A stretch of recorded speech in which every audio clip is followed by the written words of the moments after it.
Roderick's Brothers, our 14th president. Welcome to Philander Smith College. Here at Philander, we're celebrating 145 years of service to the Little Rock community and to the state of Arkansas. In fact, Philander Smith College is Arkansas's fifth oldest college. You didn't know that, did you?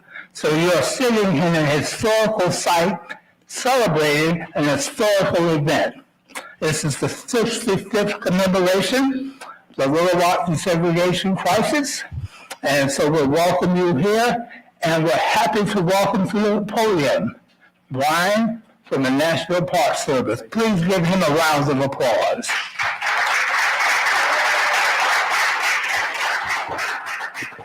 Thank you, Mr. Sargent, and thank you all for being here today.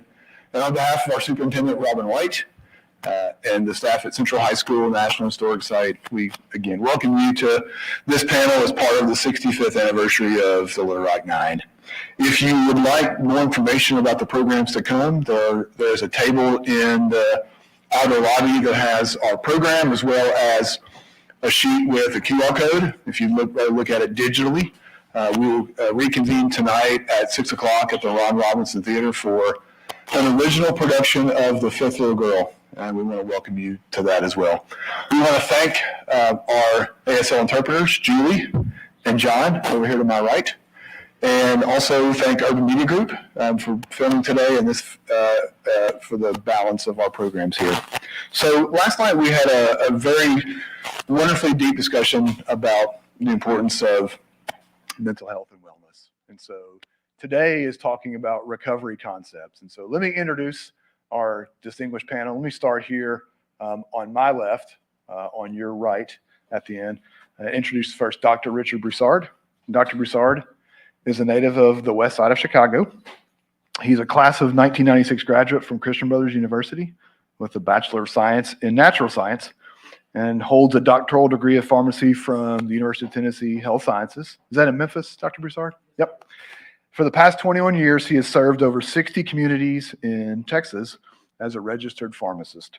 Dr. Broussard speaks publicly as a voice for voiceless children who suffer in silence, and talks about addiction and recovery from experiences including mental health and psychological health equity, social determinants of health, mental health and nutrition, as well as community gardening and music and art used for wellness treatment.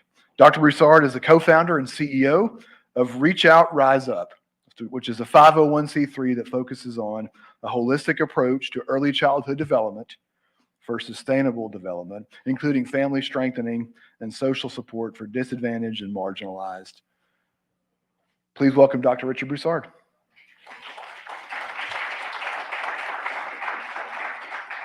Immediately next to Dr. Broussard is Ms. Jenn Mason.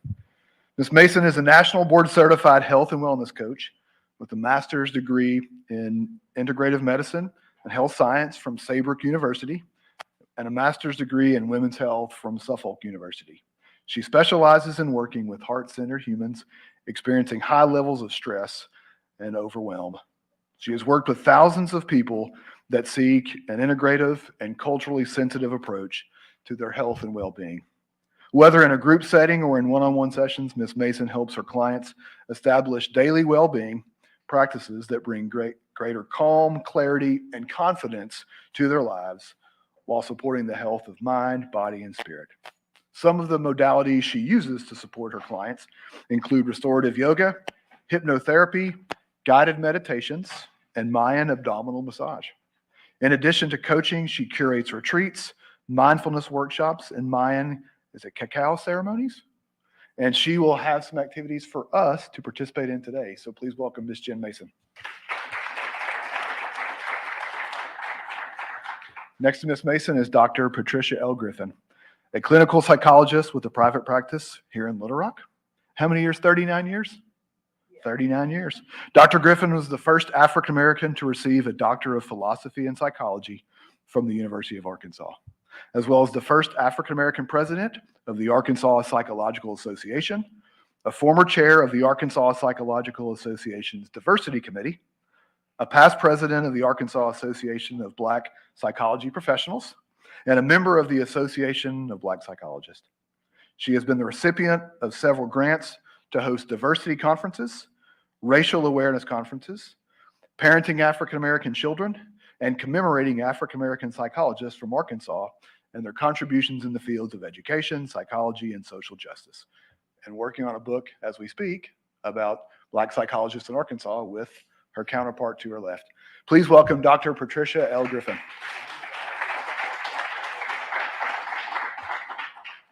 And on the end, Dr. Terrence Roberts. Dr. Terrence Roberts is one of the Little Rock Nine and is a graduate of Los Angeles High School in the year 1959.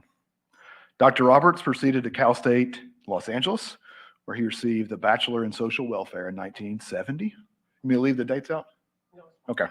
In 1976, Dr. Roberts was awarded a PhD in psychology from Southern Illinois University and later served as department chair of psychology at Antioch University in Los Angeles. Dr. Roberts is the author of several books, including Lessons from Little Rock, which is a memoir on the year of integration, 1957-58, and Simple, Not Easy, a reflection on community, social responsibility, and tolerance. Dr. Roberts has maintained in the past a private psychology practice. He's a lecturer, a workshop presenter, and a recipient of the Spingarn Medal and Congressional Gold Medal. Please welcome Dr. Terrence Roberts. I don't know if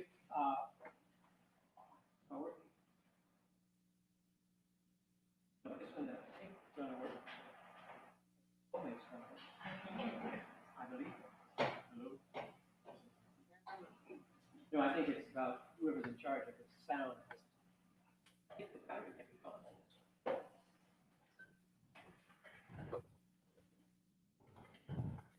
Okay, yes.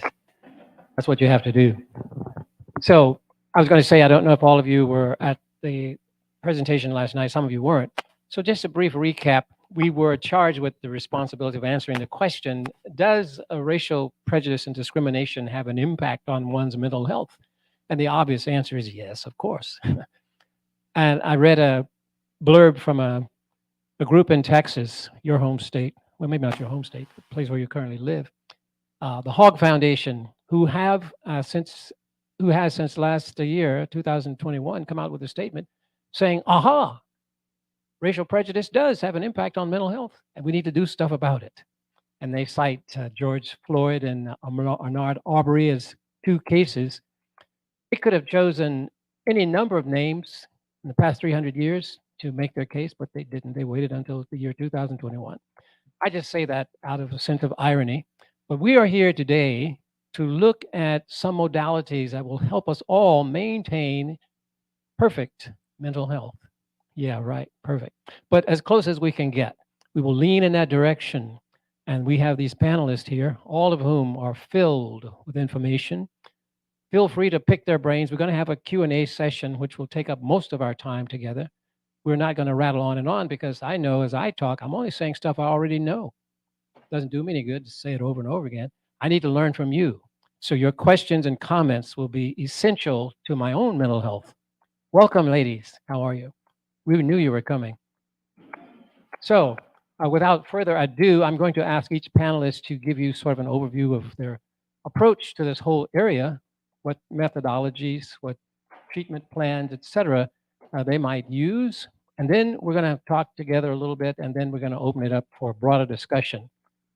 In fact, we're going to leave here much better informed than when we came. Okay, Dr. Broussard, you're on, but I won't just throw it on to you right now. I'll give you a fair warning. You're up next. I will tell you that each individual person who enters the field of mental health has one basic instrument that they use, and that is what? The self. The self is our most basic tool, which means we have to know who we are. We have to know what we're about. We have to know how we see other people. We have to know all of these things, and we have to do all that we do in the sense of not doing irreparable harm to the other person. That's a great responsibility. But you have to be honest about it. In fact, during my practice of psychology, I would always say to people who walk through my door, I don't know enough to help you. I don't even know who you are. But if you're willing to stay here and get acquainted with me, we'll develop a therapeutic relationship during which I pledge to let you see all that I have in my arsenal, and you can choose what you want and use it to fix whatever it is you're dealing with. I can't do it. A lot of people would ask for a referral at that point, and I would happily give it. But those who stayed by, we did wonderful work, absolutely wonderful work. And so, Dr. Broussard, with that intro, you're on. Hello. Blessed to be here. Grateful for another day. Definitely want to thank God for this opportunity and my life journey with mental health. I want to thank my wife, Charlotte, who's in the back. Without her support, I might not be here on this stage, but she's really given me the support that I needed to come forward and talk about my life, my journey, my recovery, my trauma. As we talked about last night, I was a kid that was sexually abused from ages 6 to 8 at the hands of the community's babysitters, not paying attention to other people coming in and out of the house. Um, Trigger warning, knives held to my neck, a lot of different things that really disrupts and throws off and derails children early in life. After my environment changed, moving into Tennessee, things got better academically, but not socio-emotionally. And I fell into alcoholism probably by the age of 16.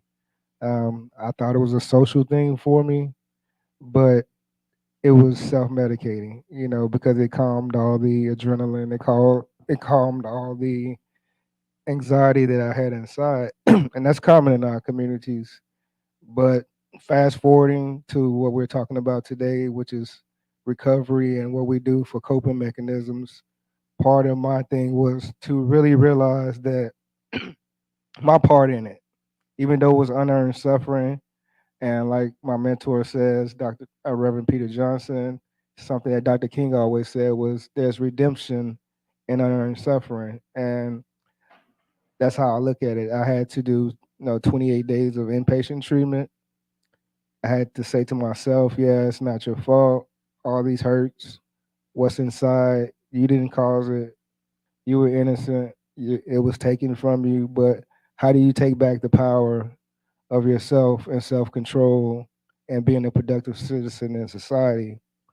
And 28 days of inpatient, 90 meetings, 90 days, random drug testing for 5 years, 3 meetings a week for 5 years. And that helped build a foundation for me to and also a psychologist at Pastoral Counseling Center in Dallas, which was the most beneficial for me was the talk. And like Dr. Roberts said, she didn't know anything about me, and I didn't know anything about her, so it was developing trust. And she was a white female, I'm a black male, and sometimes you get those things for its cultural competence. And does this person really care about me? And one thing she said to me that really resonated, which was later in therapy, she was like, Richard, you really don't realize that despite looking at the fact that you feel like you've lost something, or other people might not be suffering the way you did, but you've been able to accomplish so much. Most people who have these adversities or these traumas don't graduate high school. They end up in detention. They commit suicide. Later in life, correctional facilities. You were able to not only do that, but you were able to, get your degree, become a doctorate. So you have a lot to be proud of from your adversity. But from there, I really started to get active in the community. And one of the first things I did, I started to feed with the Catholic Church in Dallas. We would do at the Revlon House, go feed the HIV and AIDS patients that lived in public housing, which was a very marginalized community. And then from there, a big part of my therapy growing up was creative writing. I found that, and I didn't even know at the time that that was my outlet, from mind wandering. A lot of times we get into mind wandering, and that can be, a something that it's not a protective factor if you can't use it in a positive light, so mindfulness, gratitude, random acts of kindness, and thwarting hedonic adaptation, which is hedonic adaptation is just your mind just gets used to things that made you happy before doesn't make you happy anymore. And those are some of the things that you can do, some of the techniques that I use. But creative writing and journaling have really been a thing of mine. And as early as 20, so you start to develop social groups of people that are like minded. And, we formed a brotherhood of artists. Some of them drew, so a lot of us did hip hop, socially conscious hip hop. And we were performing on Bill Street, by the time we were 20 years old. And it's continued to be a brotherhood. I still put out music.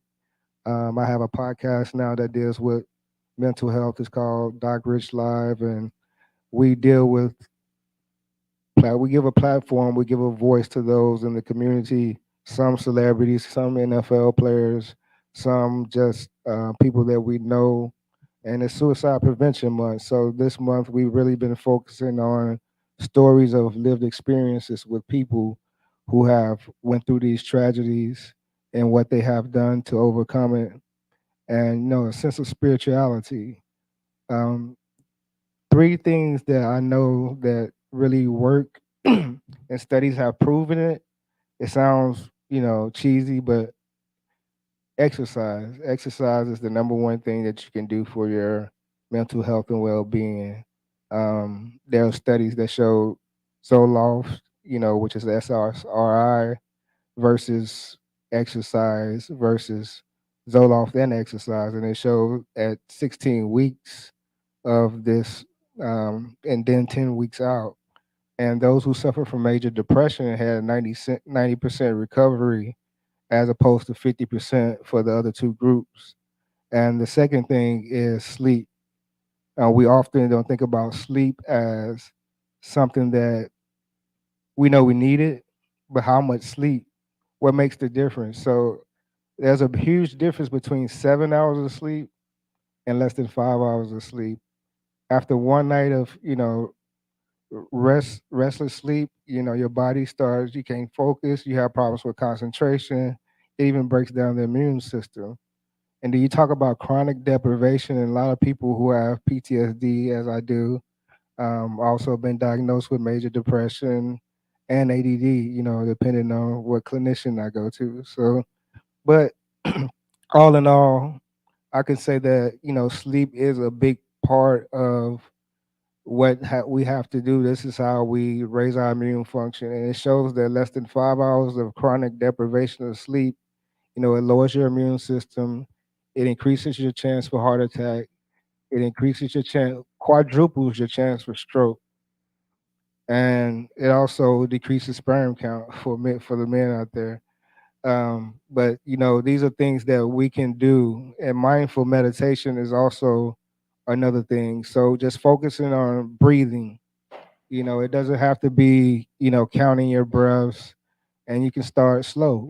5 minutes and work your way up, and it's just breathing into. Some people say diaphragmatic breathing, but from what I learned from my counselor was belly breathing. And that's the natural way that we breathe as we come into the world as children. But we've learned to hold things in your chest. But belly breathing, which is baby breathing, is really deep breaths, and that can really decrease your anxiety. It can increase your focus, and it can increase your concentration. And these are all things that I've applied to my life. And giving back is the biggest part of it, and being with like-minded people. So finding those support groups of people that similar experiences, is the most helpful thing that I've come across. So I thank you all for allowing me the opportunity to talk about that. Sounds very good. Sounds very good indeed. We're going to move to your next door neighbor, Jenn Mason. You might have to remind me of the question. Well, if I could remember it, I would certainly remind you. But you're basically going to say to the people your approach. My approach. Got it. Yeah. Okay. So, again, my name is Jenn Mason. Thank you so much for having me. And can you hear me? Yep. Can you hear me? Okay. My approach is a somatic approach. So, for those of you who are maybe newer to the world of mindfulness and breathing, and some people call it woo woo, if you're new to that, the approach that I like to use is a somatic approach. And what that basically means is that it's not just the mind and the body, but it's really about feeling what is going on inside of the body. So it's just really knowing and being able to be aware of what is happening, not just with our feelings, but also how is that manifesting in our body. So if you're having chronic pain, for example, how is that showing up? Why is that showing up?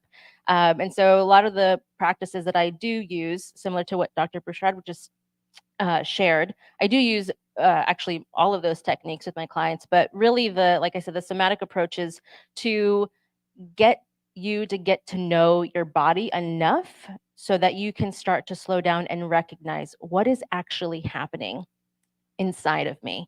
So, like I said, for folks who have chronic pain, a lot of the times they might come and say, I just have this nagging hip pain. Well, in yoga, we know that when you do a yoga a squat, or if you move in a way like in a pigeon pose, for example, you start to release not just those muscles, but you're also releasing emotions. And so, as a yoga teacher, often when I'm in session or I'm in class with folks, people start to weep.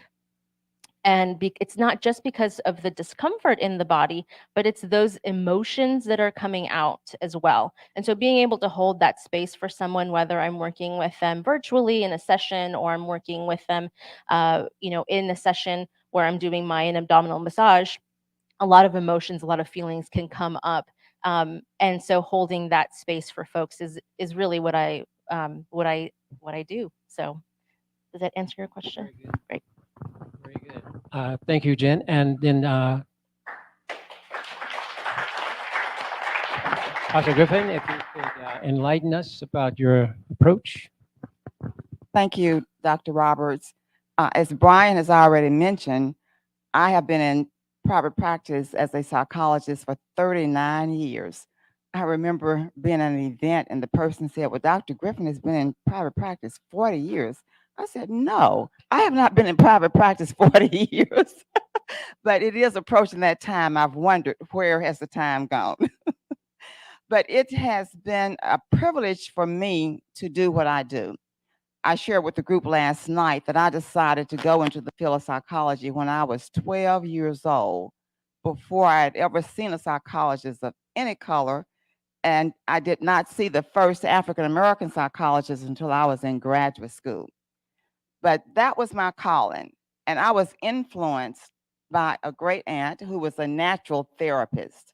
She had that role in the family. Most of us have family members who have that role of being a natural therapist. And she died when I was 10, but she made a big impression on my life. And I have followed in her footsteps. She was an educator professionally. I have met some of her students whose life she shaped.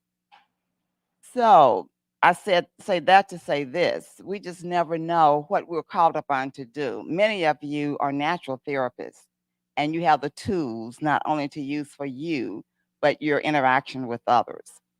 Secondly, I consider it a privilege to do what I do.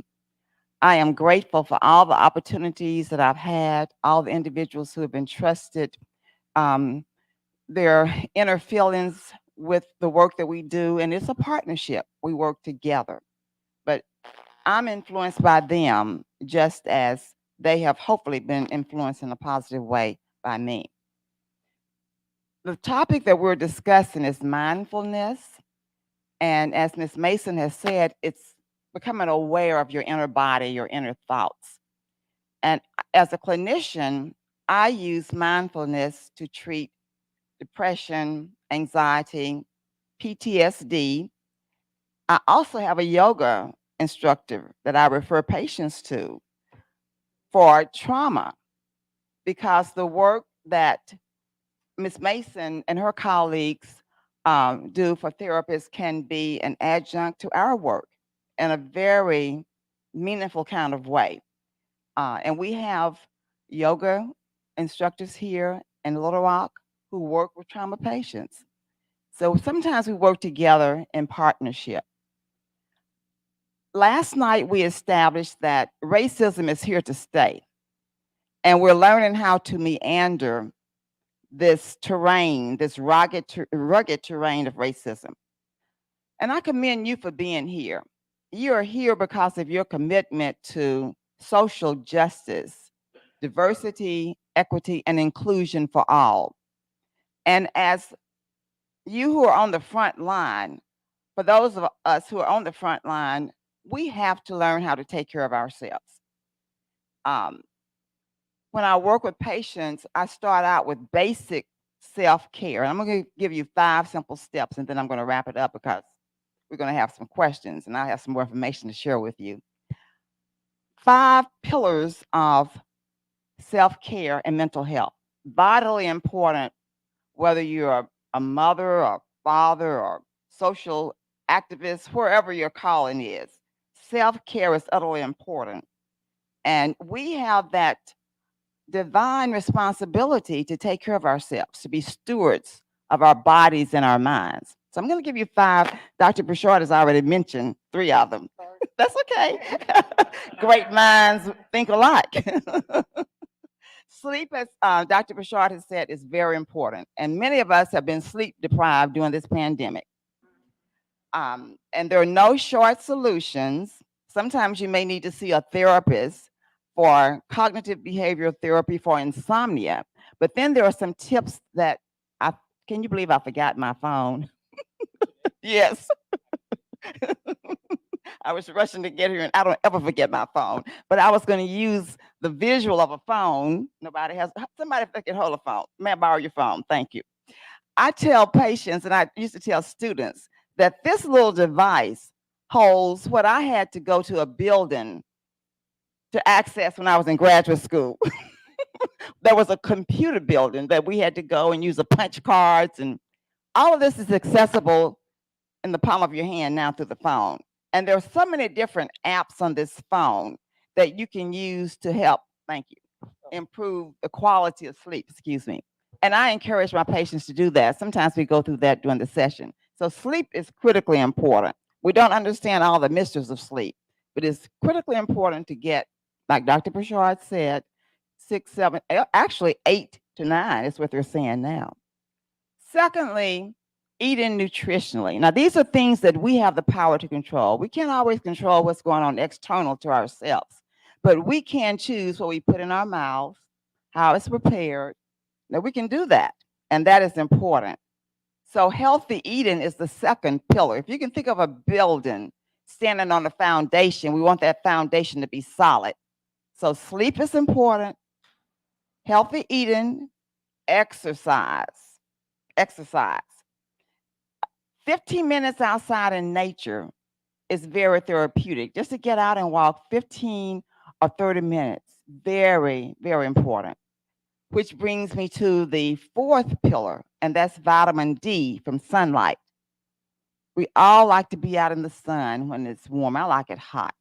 The hotter, the better. But the sun is what is important. And the 5th pillar, social connections. We are created to connect with each other. So social connections is the other one. And I want to mention a 6th one, and you mentioned this last night, Dr. Broussard. Spirituality. Whether it's collective or contemplative. I didn't realize when I was a little girl and I would go and visit my grandparents, they lived out in a beautiful area. I go there sometimes now just to reconnect. Trees, the crickets at night, and we would put out a pallet during the day. We had to get out of the house, so they would put a pallet out for us to play. And I would sit under those trees and just imagine being connected with nature, the clouds, imagine floating. And I was 6, 7, 8, or 9. I didn't know I was practicing mindfulness, but that's what it was. And I still go to that place. That's my special place. It's a spiritual experience. It's you, nature, your divine creator, whom I call God. But those are 6 pillars that we can all use. And I encourage patients, we start there. We start with the basics before we can get to the higher ordered difficulties that they're coming to see me for. But we start out with those things that we have control over as we move into more difficult, challenging problems. Thank you.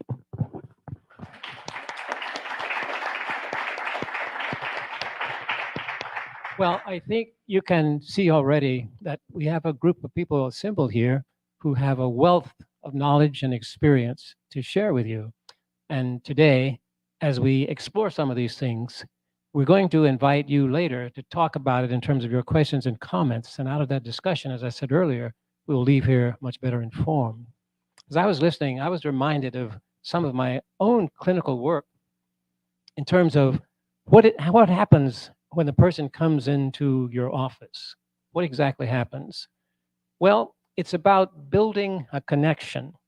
And that mention of being socially aware that we are not in this universe alone. We occupy space inhabited by everybody else. Early in my life, years and years ago, I used to think I was the only one alive. Everyone else was a figment of my imagination. When I got to grad school, I found out that that was actually a sign of mental illness. Fortunately, I cleaned my act up along the way. But I remember very early on, as a graduate student, having to undergo therapy as part of the curriculum. We had to spend at least one term being treated. This was new for me. I'd never been to a therapist. Fortunately, I found a woman who was excellent, well-trained, very sensitive, very able to communicate to me what I needed to hear. I was hooked at that point. I said, okay, my path is now set. I've been trying to emulate that since. I've not lived up to those high expectations at every turn, but she's always there in the back of my mind, urging me on.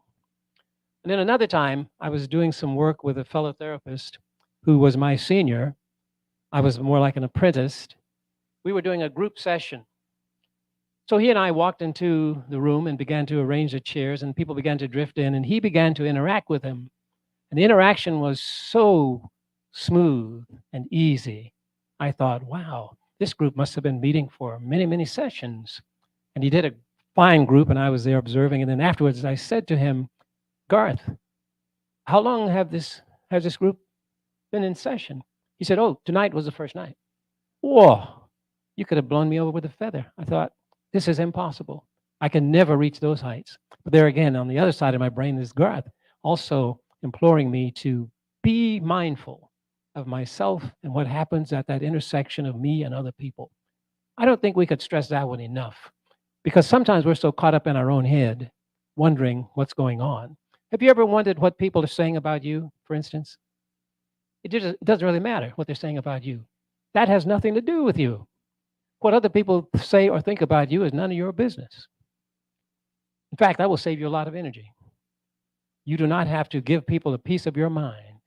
In fact, it's better if you maintain possession of all of your mind and not give any of it away. But at any rate, I'm going to pose a couple of questions to the panelists, and we're going to interact here for a bit. But then very soon, we're going to open it up for a discussion. So my first question to you as a panel, what is it that you think would be the very first essential thing to do or say to a new person you encounter? What do you need to hear from that person to give you a starting point in your development of a treatment plan, or even thinking about a plan for treatment, if that seems indicated? Okay, we'll start at the top of the table and work our way back down here to the bottom.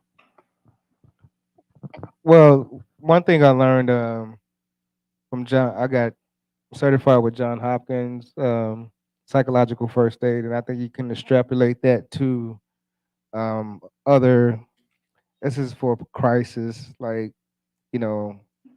response crisis for humanitarian efforts such as, a tsunami or earthquake or, stabilization. So it showed that initial stabilization, the quicker you can make the intervention with the person, it shows that it has a more positive effect of waiting later and getting those people connected to services for psychotherapy So the earlier we can get people back to baseline, but the first thing you have to do is allow the person to, you have to do reflective listening or active listening and allow that person to tell you what they're feeling, how they're feeling, and have a non-judgmental approach, and open-ended questions, not closed-ended questions, not yes or no questions, but be engaged, paraphrasing some of what they said to you to let them know that you were listening and that you acknowledge their feelings,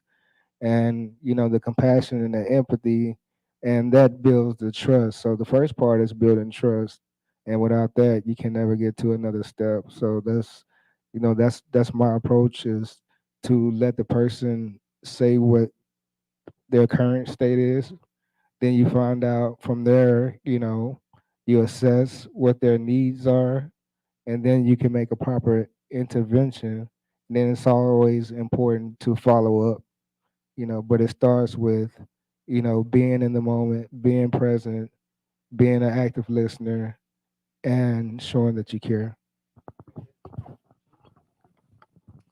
So with coaching, it's a little bit of a different approach because I'm not a therapist and often work with therapists in collaboration with coaching. But as a coach, really my approach is if the person is ready and willing and they want to do the work, if they say, yeah, Jen, I want to work with you, then my next question is, are you willing to do the work?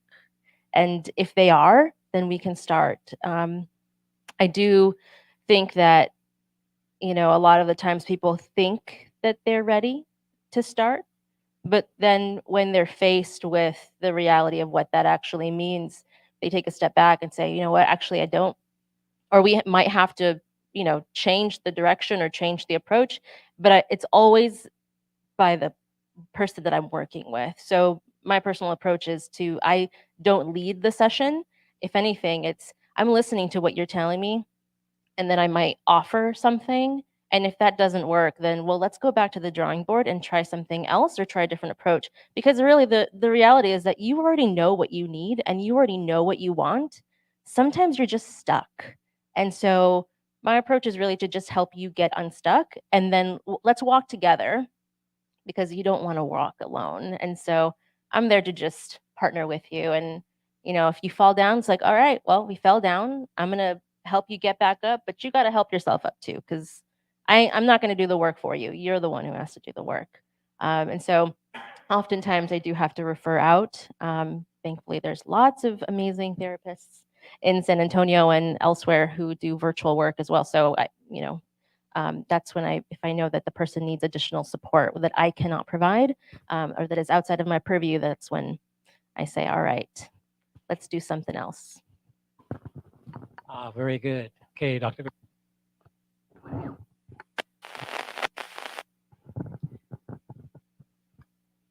Therapy is a very private experience, and it's a very intriguing journey. And it's, first of all, important for the person that I'm working with, for the individual to trust me, to be comfortable with me, because I want to be able to enter into their space. And I'm just going to put this on the table. Every therapist cannot work with everybody, and I'm glad you mentioned that. And I always make sure after the first session that we can continue this, because if not, I have resources.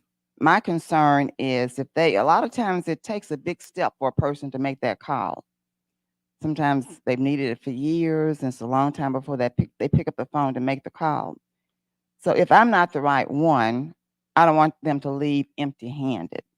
And because there's a certain chemistry sometimes, and sometimes it just doesn't blend, and that's okay. And I don't want them to feel that there is something wrong with them, or that I'm inadequate or unskilled or whatever. It's just not a good match. So first of all, you have to determine if this is going to be a good match.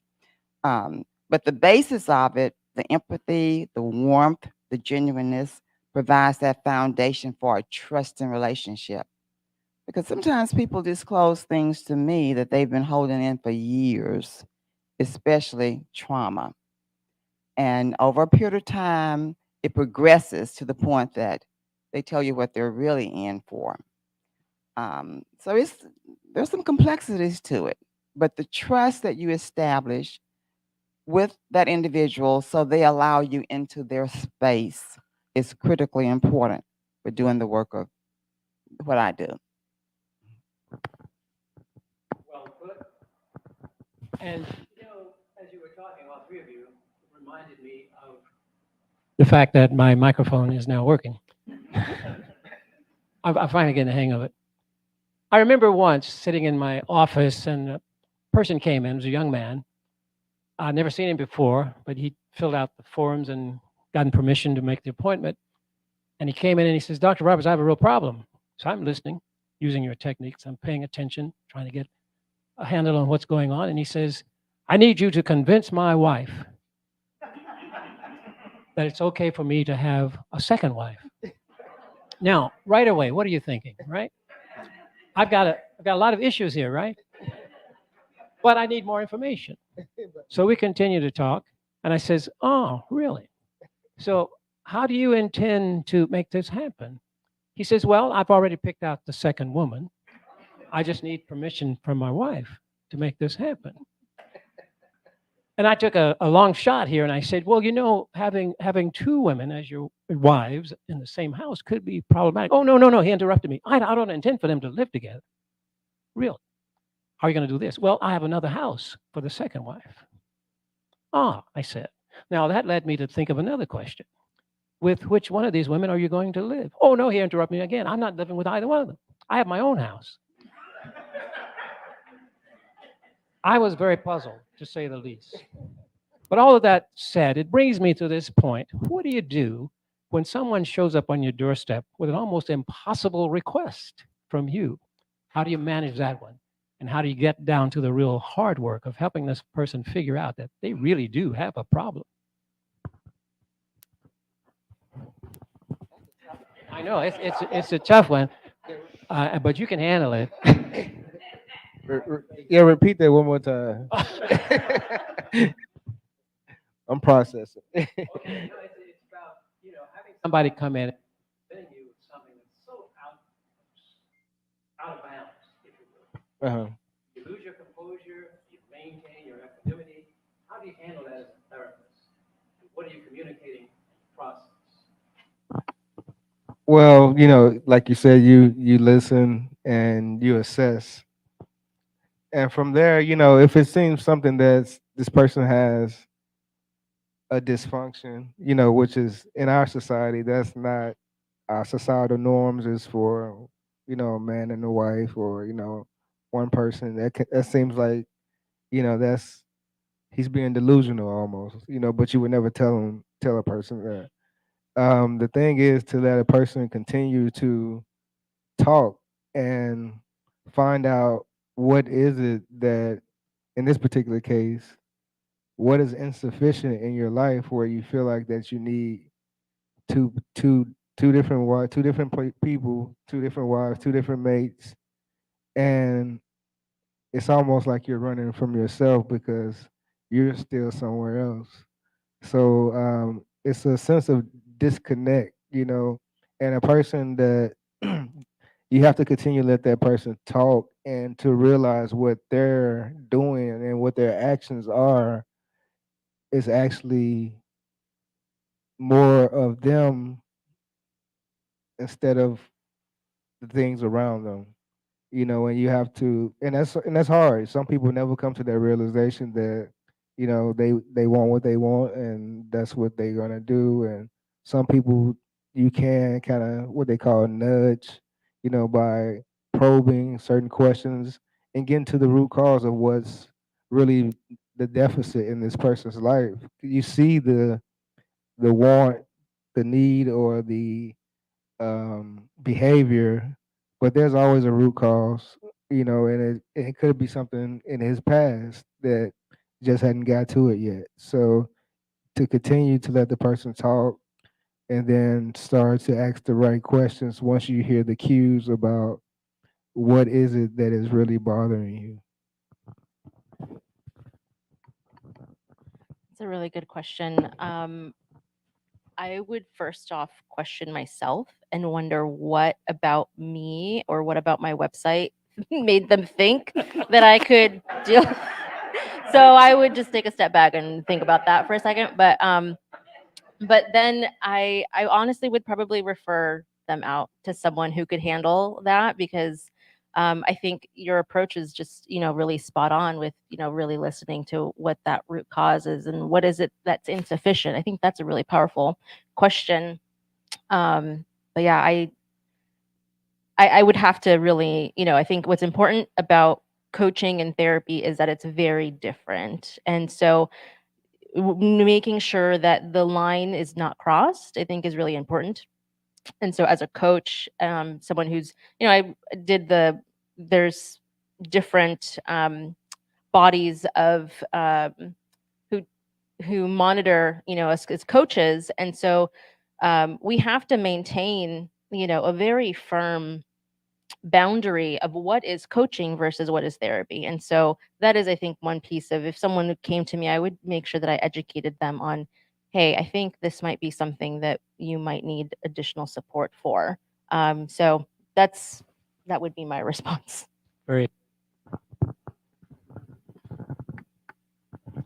That's a tough one. The framework that I operate within is to to work with individuals to promote a sense of well-being of self and others.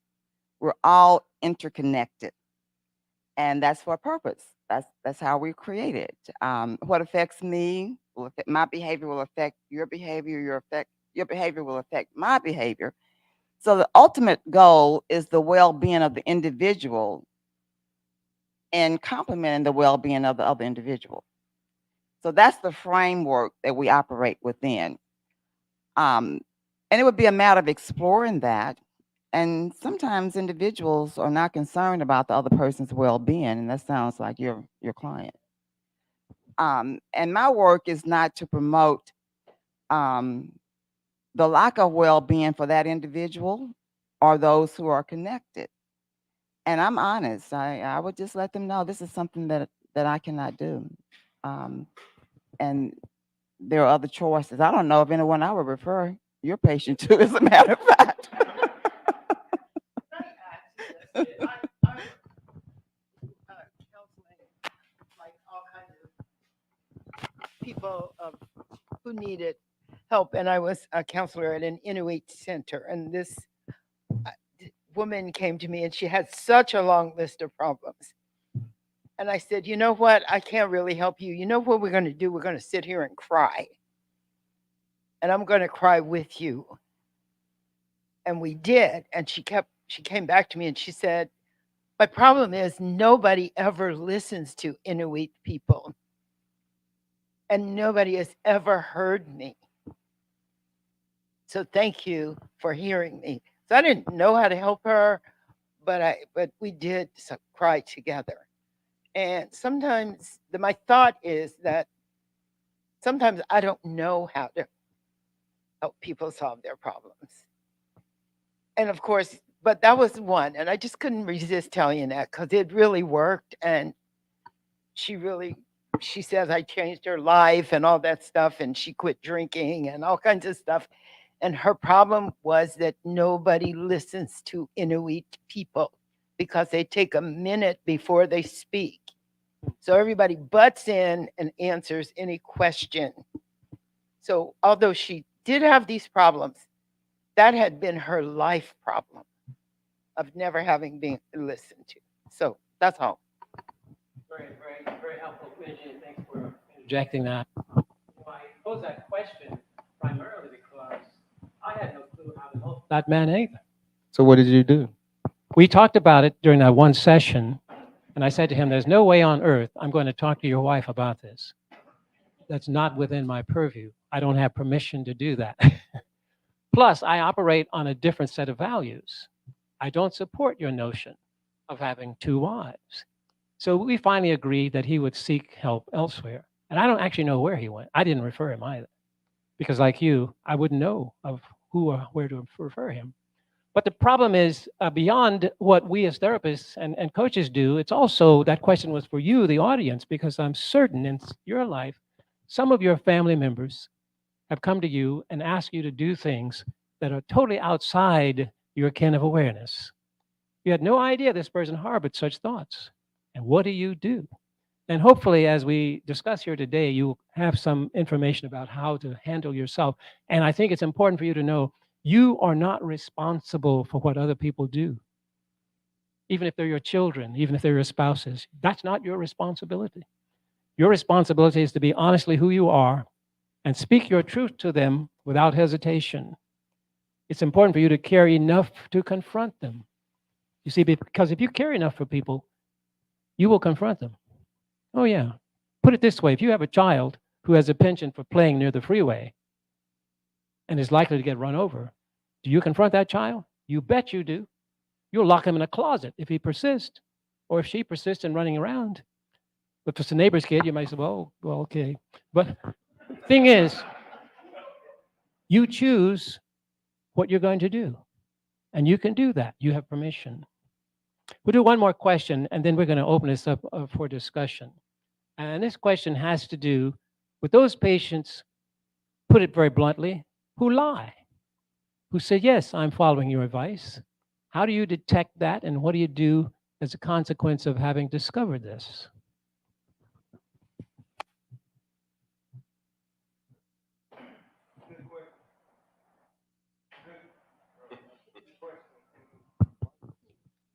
Hello?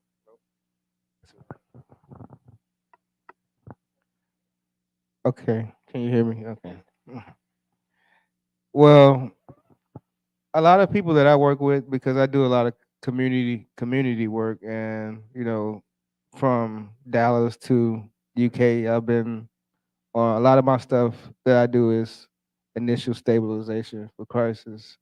I'm also positive psychology educator with Yale University, but I normally would give a person not a list of homework assignment or things to do, but kind of some steps that we're taking and that we will follow up on.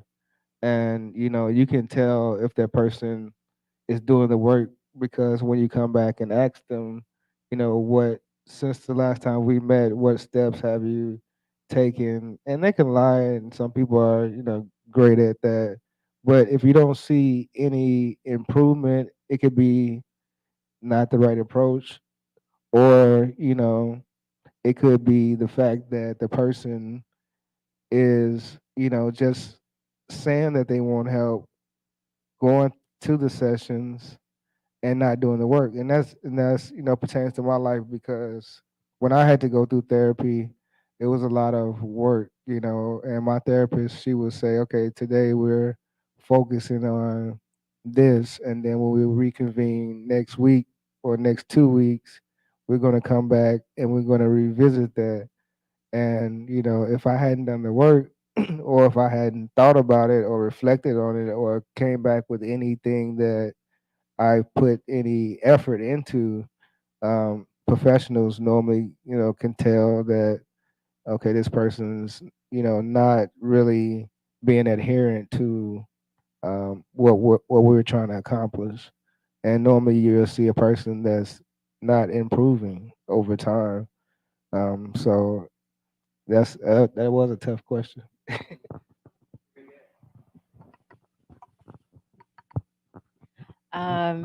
So I think one thing to note about when someone is lying or doesn't do the work, which is fine. I don't, I think it gives me information is what it does. So when someone says, "Oh, I didn't do it," I don't necessarily look at it as, "Oh, you're lying to me," because I think that there's truth to that. There's something underlying to whatever they did or did not do. And it just gives me more information. It tells me, okay, well, maybe that approach didn't work because maybe it's not aligned with their values, or maybe it's not important. And so then we go back to the drawing board and we discuss, okay, well, what about this made you feel uncomfortable or made you feel like you couldn't do it? And so those types of conversations, I think, really elicit not just my own curiosity, but it elicits their own curiosity of really trying to understand, well, what is it about this? And so it's more information, if anything, when working with someone. And I actually like it. I enjoy when someone, doesn't maybe do the homework or doesn't, do something, because it gives me more to work with, right? Because if someone's like, "Oh, I did everything," I did, then I'm like, okay, well, why are you here if you did it, right? And like, what do we, what else, what progress, what's that progress that we need to make? So I think that natural tug and pull, I think, is really, for me at least, I really enjoy it. And I think also when it comes to, folks struggling with something, I think it's very important to really be aware and be culturally sensitive to some of the things, because as a Latina, if I'm working with someone who is white or who identifies as indigenous or who identifies as Asian, what I'm saying might not resonate with you, or the way that my language might not click, right? And so, and I think it's really important to be able to know, who you are as a coach or a therapist, because that's how we are then able to get to know the client, really taking a step back and, being silent for a second, really using silence to make them, it might make them a little uncomfortable, because silence, makes people uncomfortable, but I feel like that's where the juiciness comes in. So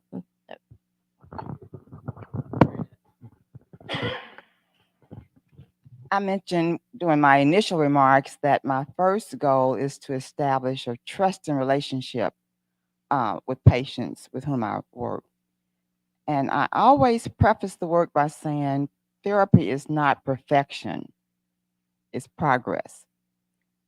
And when I established that as a foundation for our partnership, it's surprising how honest they will be with you, because I'm here for them and I'm working with them.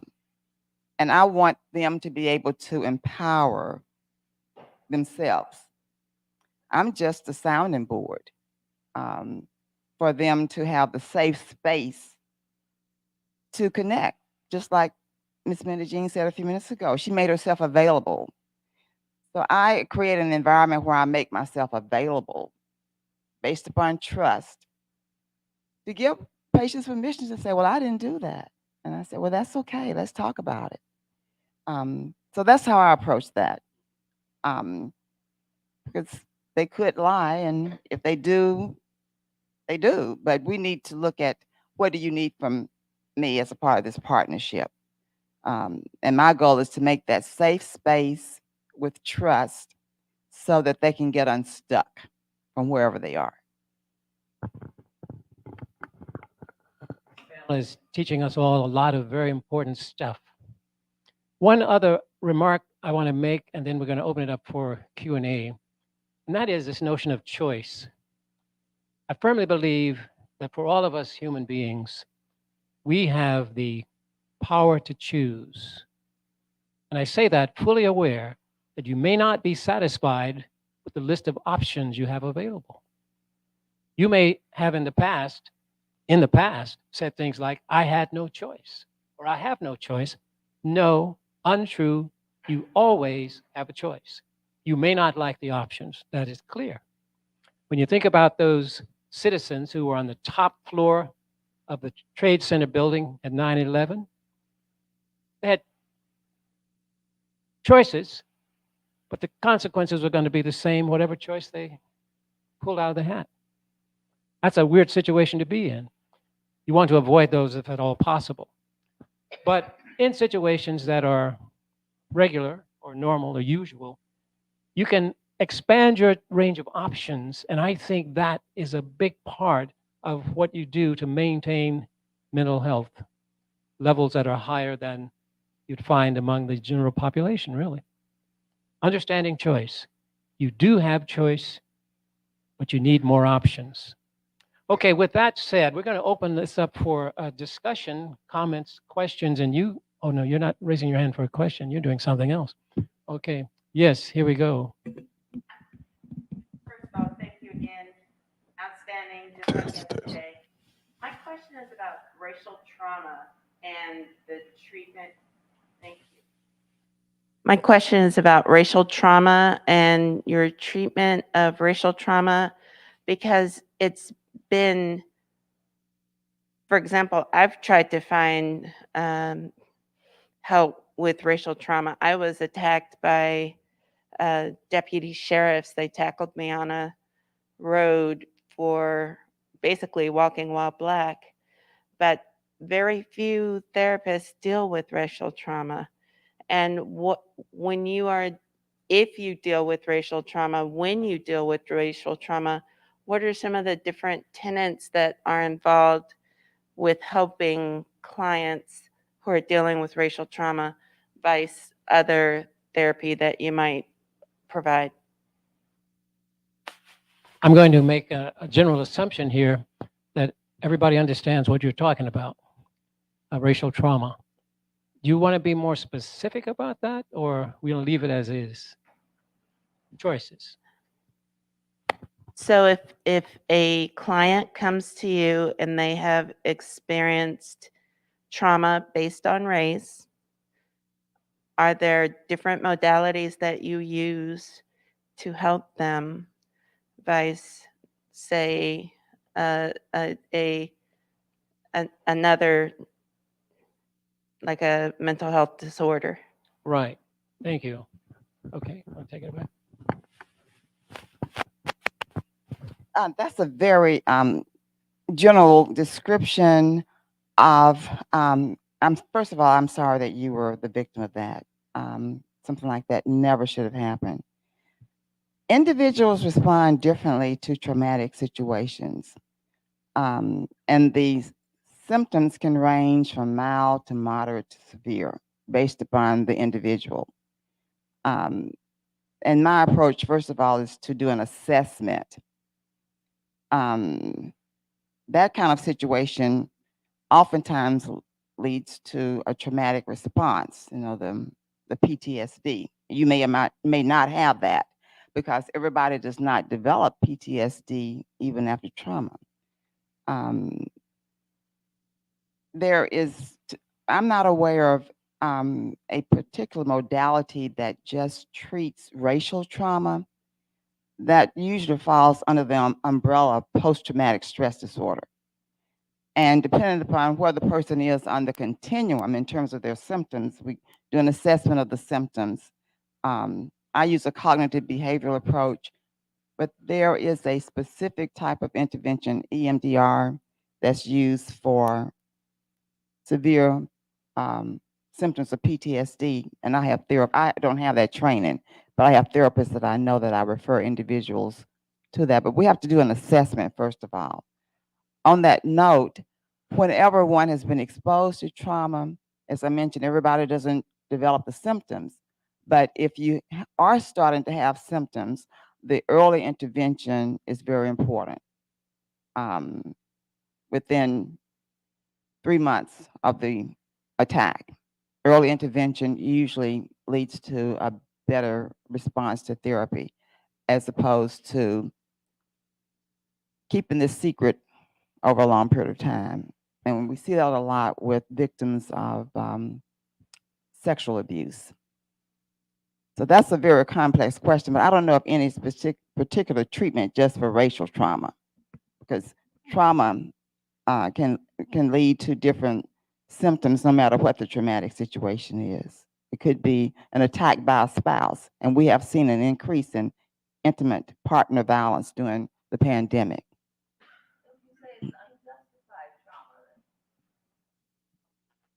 Unjustified trauma. Meaning it shouldn't have happened? Oh, exactly, right. By definition, that type of trauma should never have happened. An assaultive type, and I'm going to not monopolize, but no attack is ever justified of that nature, be it by a spouse or Unjustified trauma can be many, many things, including racial trauma. racial. So that if there's a treatment for unjustified trauma, perhaps that's what's used where the reason for the injustice is race or racism. And I'm not familiar with a specific modality for that, but we do treat the symptoms of trauma, whether it's racial or partner violence or whatever.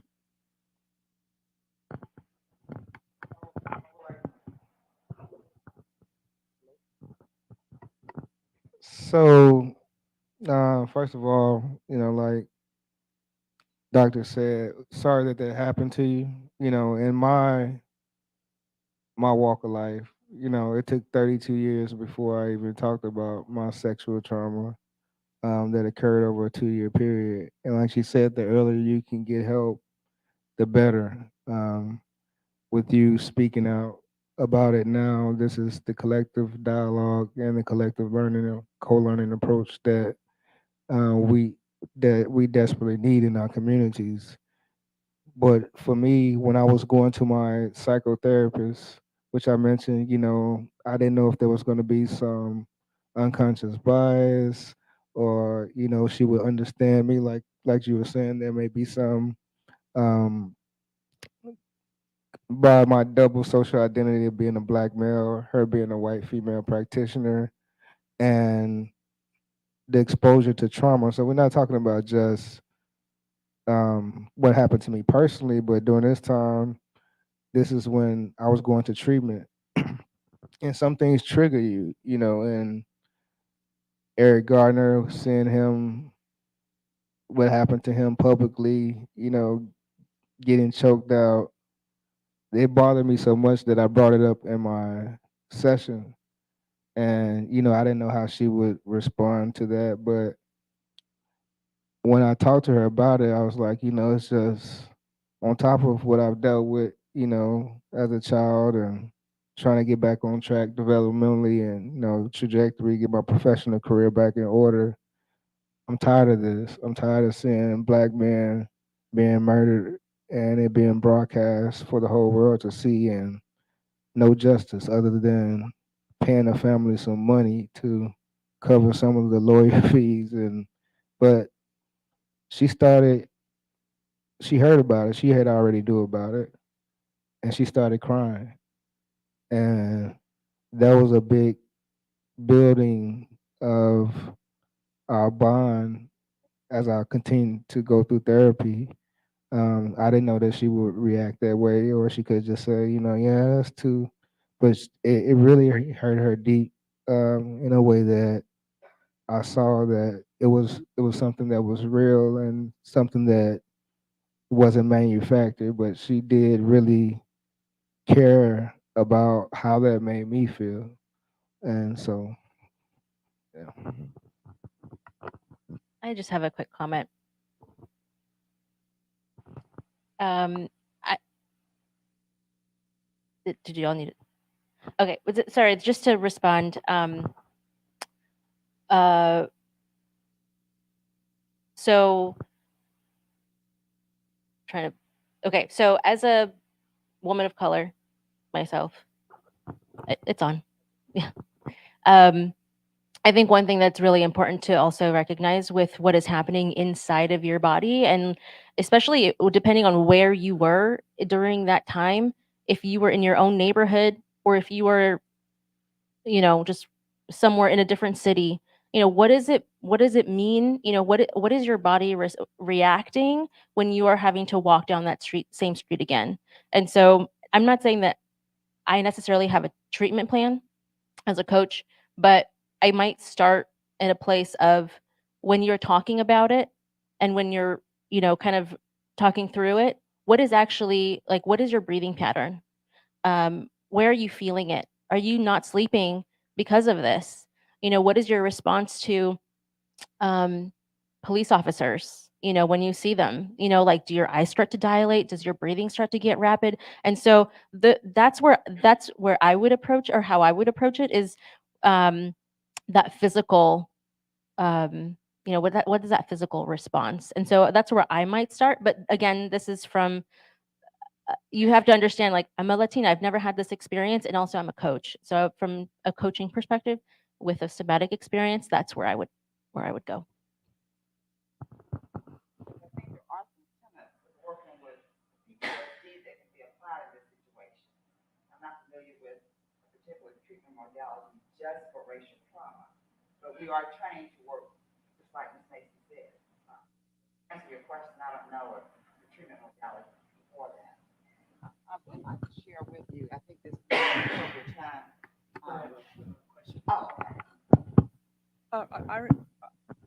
Well, you said that the treatment early on is most helpful. I wasn't even diagnosed until 1980, and the trauma occurred during the late 50s. And even after I was diagnosed, I was treated for anxiety and clinical depression. It wasn't until 17 years later that I started the exposure therapy through my own efforts. I don't know why that wasn't brought up earlier. Isn't it usual that early intervention is not available, and identification that of the trauma doesn't lead to treatment immediately? Exactly right. Years ago, PTSD is not anything new. It's a relatively new diagnosis historically, but we have evidence of PTSD from World War I victims, World War II victims. It was only during the Vietnam era that this became more identifiable with a treatment modality that originated from the VA hospital. There were instances back during time for slavery where people suffer from PTSD, but it was not called that. And what has happened, the treatment of PTSD has evolved over time. And your course is not uncommon. What was it called? Shell shock? That's what they used to call it. Can you all hear me? I don't know if it's going on. Test. Shell shock. Okay. But shell shock is PTSD. But we know more about PTSD now. And as I mentioned last night, and it's not for us to know, but what you all experienced was traumatic. And it's not for us to know the details of that, but you had support and protective factors, and you may not have had therapy at the time. But now there are more advancements in the field of treating PTSD. I just want to make a comment about that as well. As I think, well, last night I was talking to my parents about this, and we were talking about the cultural sensitivities with doctors. So if you go to an ER and you are experiencing PTSD, but you don't have the language to describe what is happening, it can often get dismissed, right? And so that's one thing that culturally sensitive and culturally aware, even the words that we use in our own culture. So for example, in Spanish, we might say susto, right? Susto is like a fright. That is a form of PTSD, right? People die of susto. And so if someone goes to a doctor's office and they say, I'm suffering of susto, they might be like, what are you talking about? You don't die of a fright, or you don't die of susto. But the reality is, like, what is that body experience, right? That what is happening in your body? It's manifesting as diabetes. It's manifesting as high blood pressure. It's manifesting as, all of these different symptoms or, diagnoses, but it's all because of susto or PTSD. It's just that we have different language that maybe our ancestors used or, family has used in the past. And we've kind of stopped recognizing that, like, family stuff, because we don't have that language that, doctors don't necessarily have that language. So I think it's really important to also just comment that having doctors and nurses and therapists and coaches who are people who look like us is so important, so that we can actually have that conversation and say, yeah, I know what you're talking about, right? So Yeah, Yeah, I'm just going to be really quick. I just like to get the panel, great panel. I'm a 25-year retired police officer. America has handed the mental health crisis to the police as the introductory for low-income people who don't have the resources to even see a counselor. We are not trained counselors. We do the best we can. But why doesn't the system see that you're handing the mental health problems of this country to the police to handle, along with everything else went over the last 5 years? The number one killer of police officers in this country is not citizen, it's suicide. And the medical community needs to see that. The police unions need to see that. And we as officers actually working or retired need to man and woman up and say, we're broken, we're hurt, we're not perfect. And thank you guys. Yeah, I think. Yeah, I would like to say something in response. Stan is a good friend of mine, and I've been on his talk show. And Mr. Joe Mosley from Chicago is also here to talk on that panel we're coming up on Saturday. So, like he said, that you're putting all this weight that we need community surge capacity. So we need to build our capacity within our own communities to have people that are trained in psychological first aid to stabilize mental health, first aid. These are courses you can get online. These are certificates you can get online, and develop a community-based, resource where you don't have to have the police trying to come in on non-emergent calls where a lot of times it's just the family doesn't want to deal with the situation and get the person connected to services. And they're just, police come out, what's going on? What do you want to do about it? Nothing. They're not doing anything about it. And that's a problem. Also to what Miss Eckford said, I wanted to come back to that, and I wanted to thank the Little Rock Nine for all you all have done for humanity. But a lot of it is I worked at the VA for 4 years when I was in pharmacy school, and this was after the Gulf War.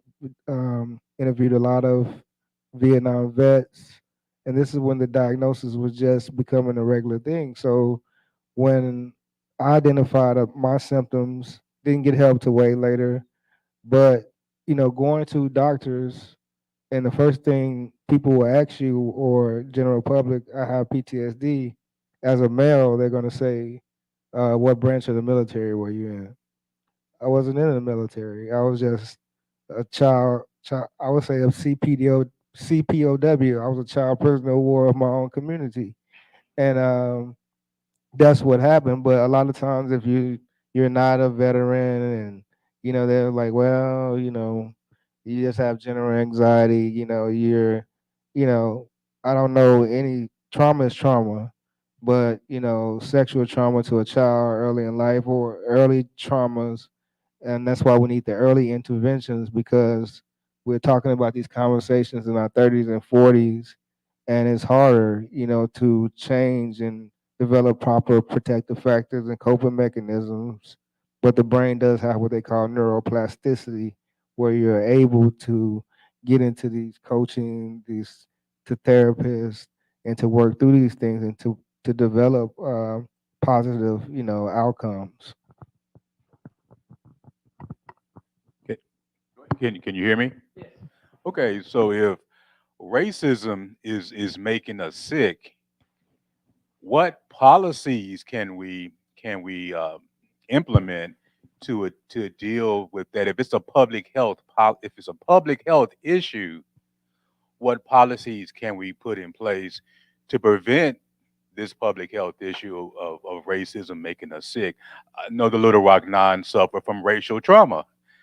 And so, if we're saying that there are different types of anxiety and different types of trauma, but aren't there certain traumas and anxieties that can be prevented if society is doing it? If the government is allowing it to happen, can we pass those policies to help deal with those issues? I think that's a really big question, and I don't think I can answer. Like it surpasses me, right?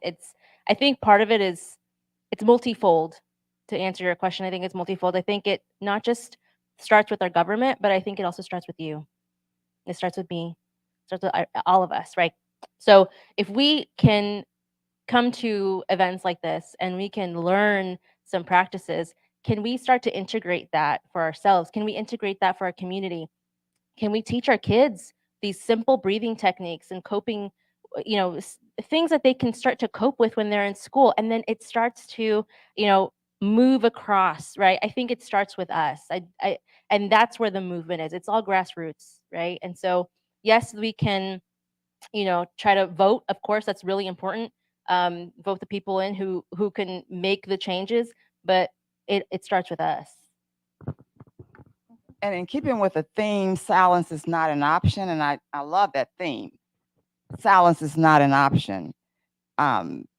I wanted to respond to the police officer, and I wanted to respond to you also, Mayo.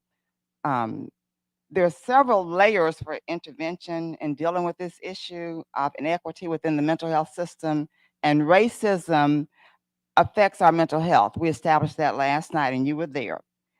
But there are different levels for intervention. The individual level in terms of what we can do to take care of ourselves, to build resilience and fortitude, what we do within smaller systems, and I shared what I'm doing with the psychological associations, but then we have the policy level, and that requires the social activism. Everybody's not called for social activism. Everybody's not a Wendell Griffin, okay? I'm not, but I know my place and I know my calling. But we have to decide where our place and where our calling is and do what we can where we can. But social activism is part of moving this boulder. And there has been a defunding of mental health treatment. Back to what the officer said, the prison industrial complex is what is going on. That's why we see so many individuals who are being channeled into the prison system who never should have been there to begin with. They need treatment, they're not getting it, but people are getting rich off of mental health, and it's not for the treatment of it. And that's part of that systemic oppression that we talked about last night. That's what we're living through, and it's getting worse. So it is a marathon. It's a marathon. And I think we need to decide what role we're going to play with this dash that we're living within. But that is what is the back of what's going on with individuals being funneled into the prison industrial complex system. And you know it. Right. Yeah, one thing, Mayor, I wanted to say real quick was, the federal government came out in 2000 with we talked about this last night, Healthy People Initiative, where they recognize that, there are inequities in health, pertaining to the Heckler Report for Black and Minority Health that came out. And it took another 15 years. That was in 85. So they waited 15 years to say, okay, we're going to have this Healthy People Initiative.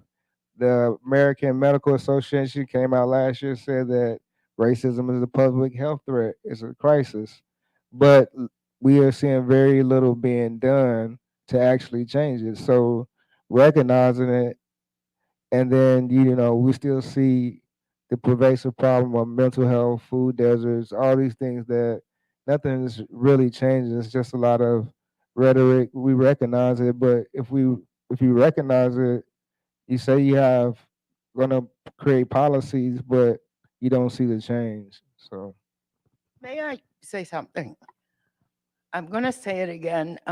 Bonhoeffer said, to speak is to act, not to speak is to act. So all this stuff, you know what? I've watched all these mass killings and nobody did anything. So if you wanted to change, you're going to have to get up and make the change. You're going to have to go in the streets. You're going to have to make these people do what you need. You cannot watch and say, they didn't do it.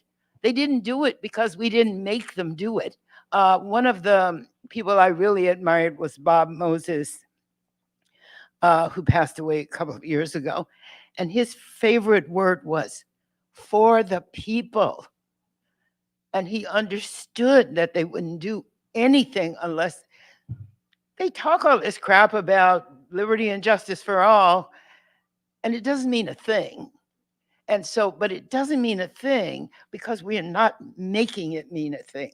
So if we want it to happen, we gotta, why isn't this room packed with students? Where are the thousands of people who should be here? So if we don't do anything, we don't get anything. And that's, I hope what the inspiration that the Little Rock Nine could possibly give to people is the only way you get it is to go get it. And they would have loved to have us not walk into that school. They tried to scare us on the first day. We should have been at home under our beds, but we kept going back. And so I tell teenagers, you can make presidents act if you come forth. So if you don't come out, don't complain. That's all I can say.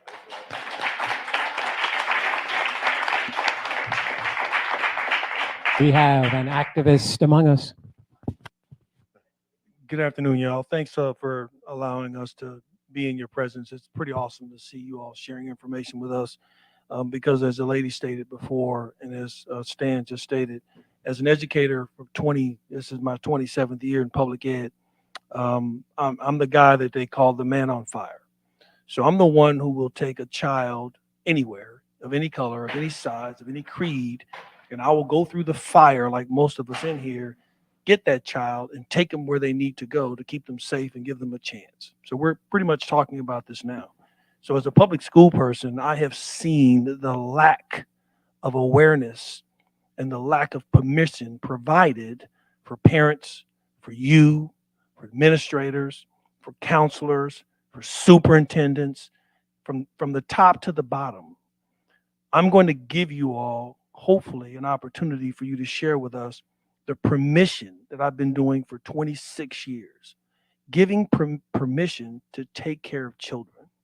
So COVID has whopped us all in the head, and we're old enough, most of us in here, to deal with it, to know what to do, kind of, sort of, or just fake it, or ask for help if you can afford it, or get telemedicine support of some kind if you're connected. Okay, fine. But the little people we're talking about will go for the next 13 years, from pre-K to senior high school students, with no help, none, because people have their head in the sand.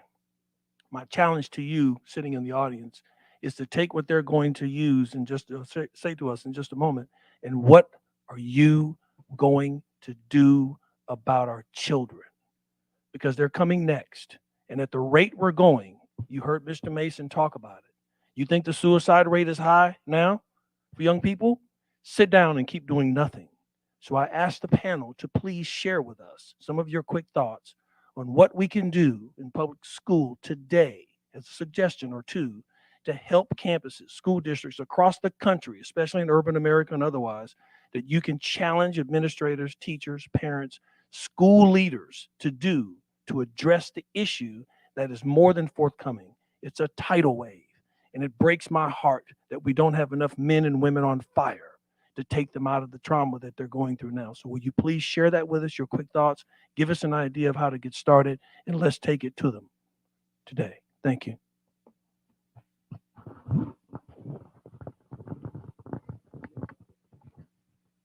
This is a challenge, and it involves being involved.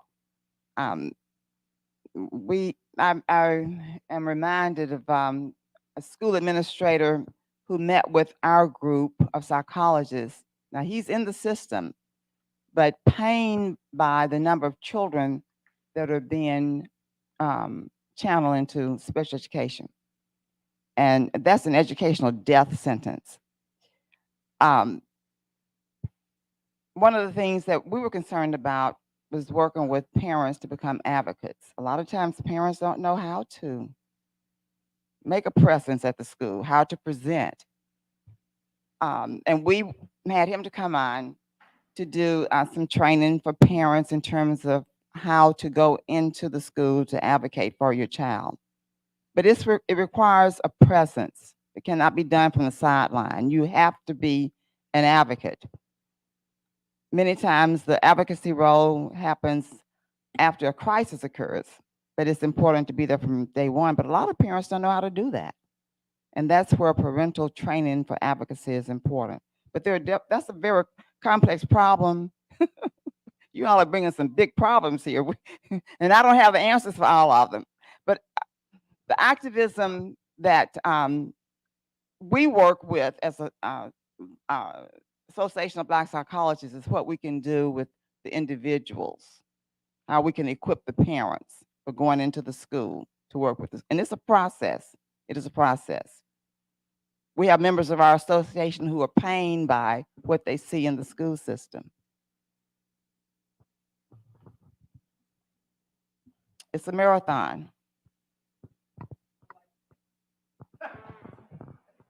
Yeah. Requires commitment. I don't have all the answers. Nobody has all the answers. That's why we're here, right? I know Mr. Copeland, and he's in the Dallas area. He does, like he said, he's a man on fire. I mean, he'll go to, he's over 26 campuses. I don't know, 40,000 kids. Just a ridiculous amount of children that he's responsible for, the outcome and what we're going to do with these children, what's best for the child, not just punishment. What can we do to get this child back on track? And one of the schools in his school district reached out to me during COVID and said, "Hey, can you help us? I'm known in the community as a person that can activate, and pull together resources and a team of collaborative and a comprehensive approach from social workers to mental health nurses to pharmacists to educators. And what we come up with for one school in his school district is after school program, focusing on community gardening and nutrition, and also some activities for the kids because a lot of these kids go home hungry. They don't eat till the next day. And having that mentorship program after school to let the children know that, not just the parents, because a lot of parents are at work or they can't be present. So having people that are concerned in the community, from church partners to AgriLife to just different educators, like I said, mental health nurses, and we're just forming a collaborative where we can reach as many children as we can, because children learn in an integrated approach. They don't learn socio-emotional over here. They don't nutrition over here, physical ed over here.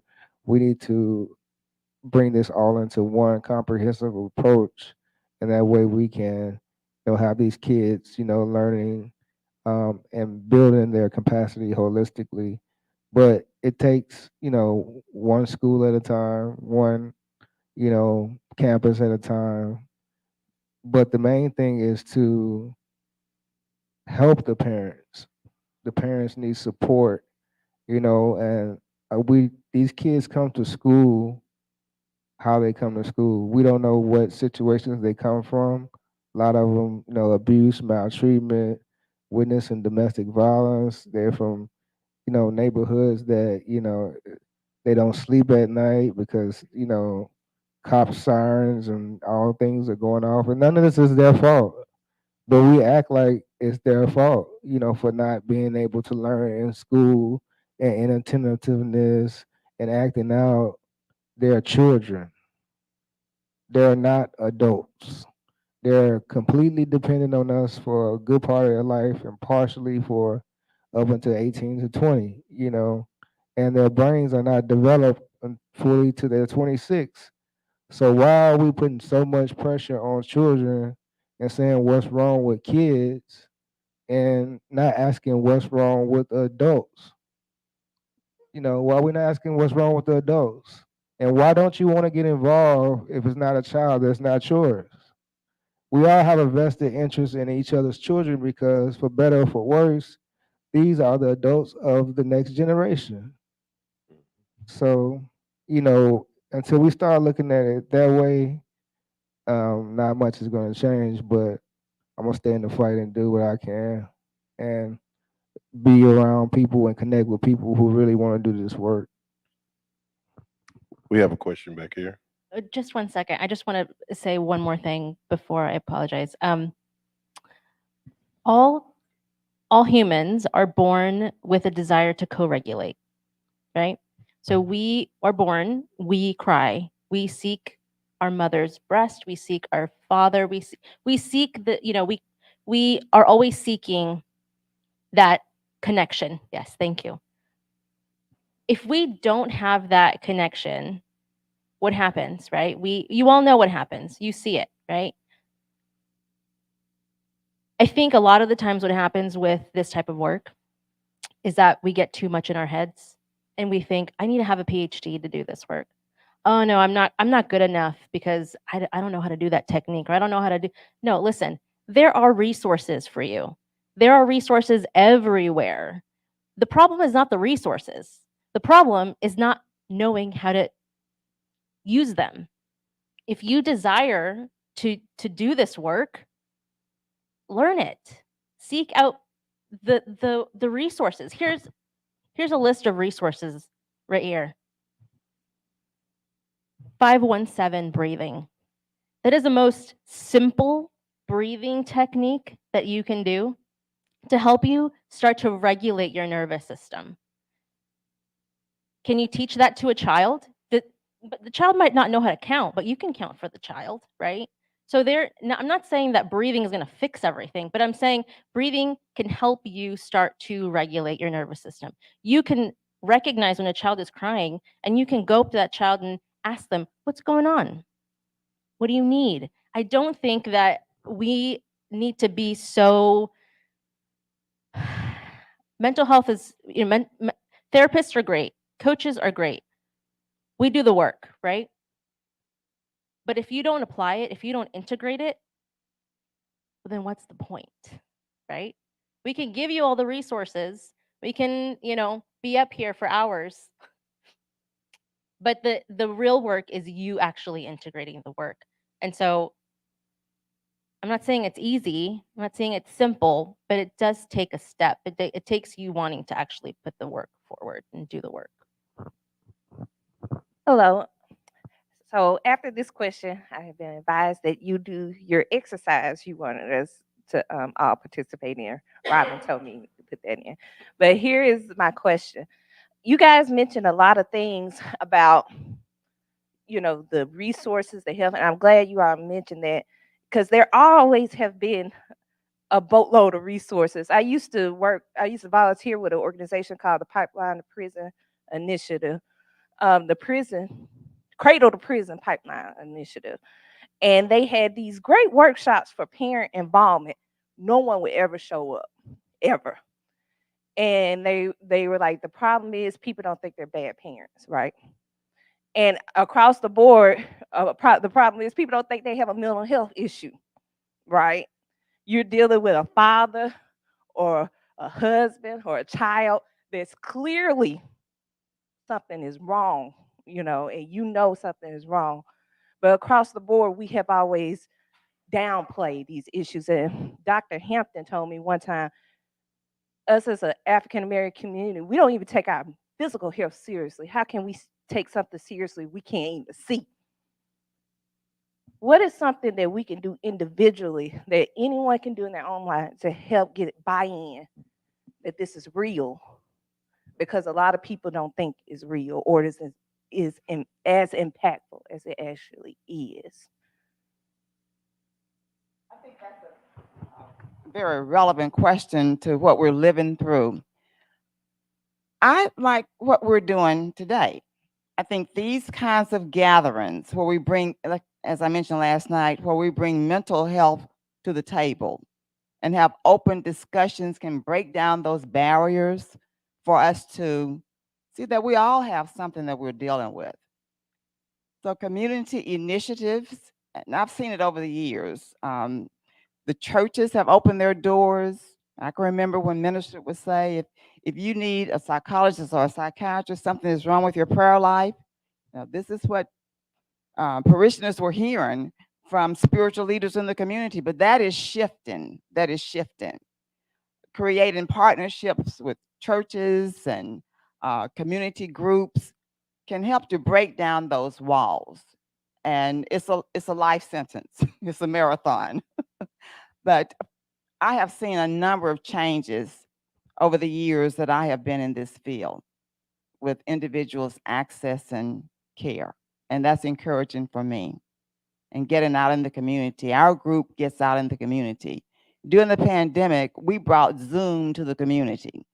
We had Zoom events every Monday, free. And all of this, by the way, this is a commercial.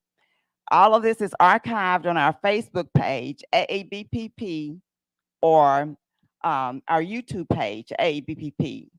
Resources for coping with what we're going through. And the theme that the umbrella topic that we used was navigating the dual pandemics of racism and COVID-19.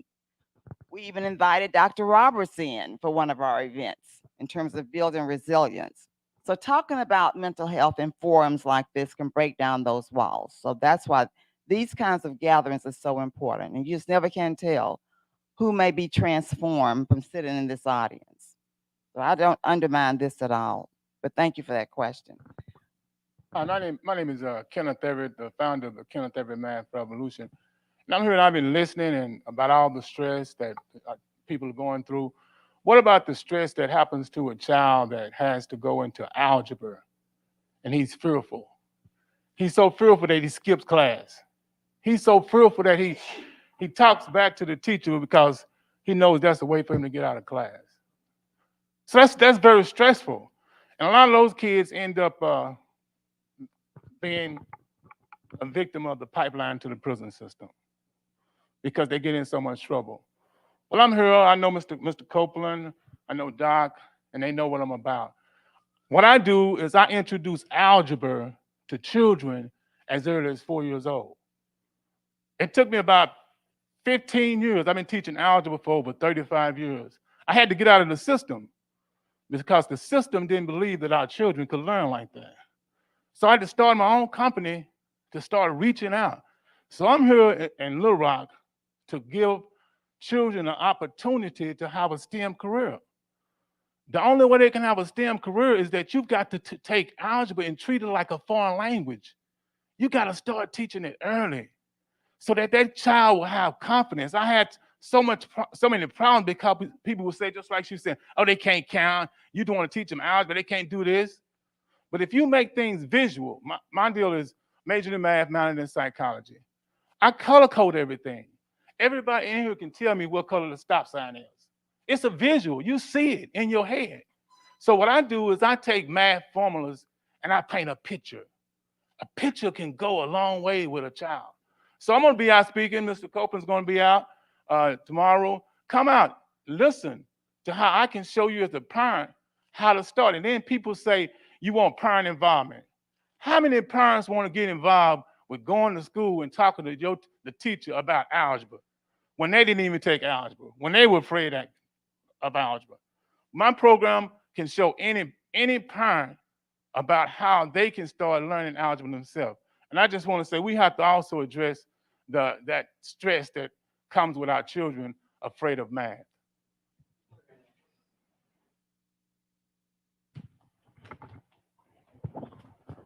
So now, segue, we have a question? Yes, sir. Go right ahead. Go right I ahead. appreciate you all sharing with us this afternoon. I am a licensed mental health counselor here in Arkansas, and I teach psychology and higher ed.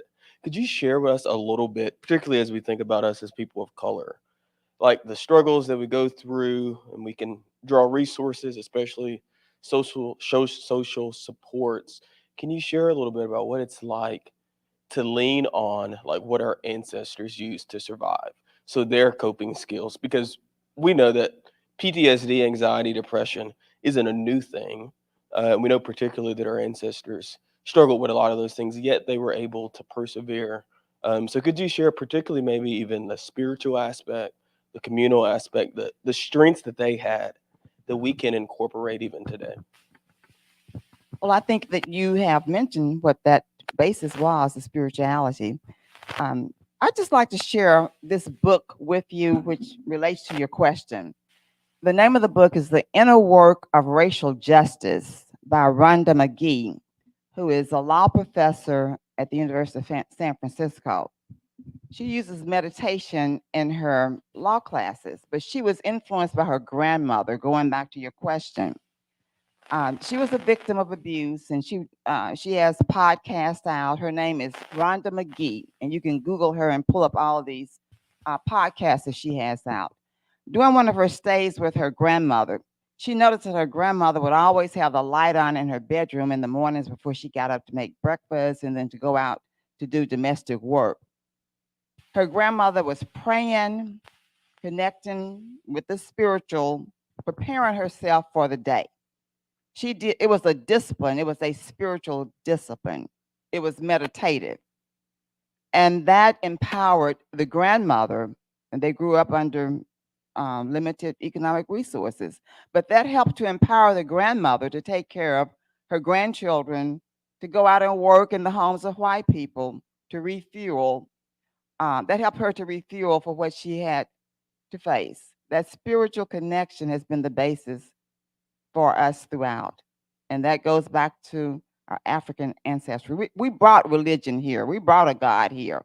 We didn't find religion with the white man's God. We brought it here. And that is what has helped to sustain us.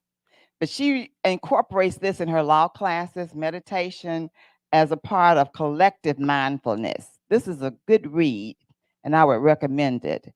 But she starts out with meditation and mindfulness for self-care, and then how it can be used collectively to empower others for social justice work and transformation in society. I just had one more comment. I'm sorry. I have just one more comment about Yes. that. Oh, yeah. So, to answer your question from an integrative medicine perspective, so there's a lot of research that is being done and has been done on the impact of ancestral chanting, singing, how Tibetan monks, for example, will be in prayer and or meditation, and their blood pressure drops, their breathing pattern changes. They might breathe. They'll take one inhale and it'll last them minutes.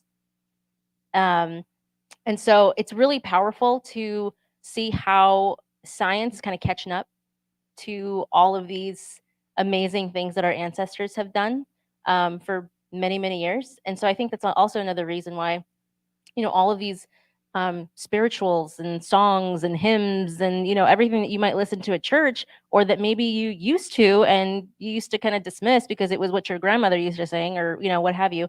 There's a reason, right? There's a reason why we as humans, we seek, it's a way to communicate, right? Not just in the physical world, but it's a way for us to communicate to beyond, right? And so I think that that's really important. So even in whether you're in yoga class or whether you're in church or what have you, that humming, that is a form of meditation. That is a form of healing. That is a form of connection. So.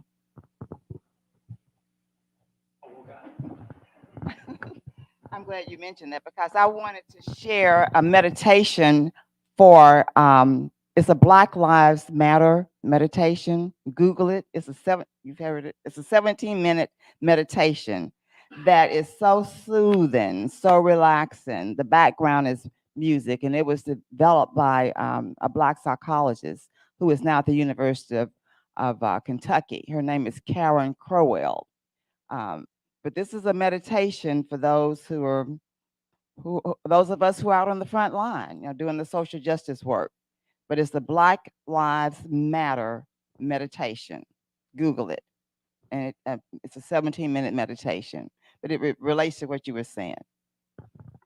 Yeah, one more thing. I'm certified with Berklee College of Music Music for Wellness, an integrative approach. And Annette Phillips and Susan Hanser were the instructors. So Annette Phillips, she's from the Berkeley College Exchange, and she was actually on my podcast. Her and Tommy Sims, who co-wrote "Change the World" for Eric Clapton, among 400 or 500 other songs he's produced. But he's from Southside Chicago, a friend of mine, and his daughter suffers from pervasive mental illness that we were able to connect her to services in Dallas from Tennessee. And it shows that, the effects that music has on the brain is very healing. It's like you talk about those old Negro spirituals, those hymns, those are the songs that I wake up in the morning and they're on my mind because I have to meditate because I do have issues in my sleep, which has led to me, having to get a neurological exam. My wife recorded my sleeping pattern, and there were some things that were very disturbing to the neurologist. And so when I wake up in the morning, first is the prayer, it's meditating, it's breathing, and it's music. And those things have been shown to decrease your anxiety, increase your focus, concentration, increase your give you a boost in your immune system. So yeah, the music modality is powerful. But to the church aspect, I think there's been a gap from what the church used to be. It was a one-stop shop for all that ails us, from a food pantry to, and a lot of the churches were, the elders, then you had, the family, then you had the children. And now you see a gap where you don't see much of the youth in the church anymore. And I think that's because a lot of the narrative have changed from, spirituality and wellness and being connected to God to prosperity. And we've traded off prosperity for our own mental well being and our own physical health. And we have to get back to a point of, if you've never been to church or you never grew up in a church and you see what the church is now, how it's presented, why would you want to be a part of it?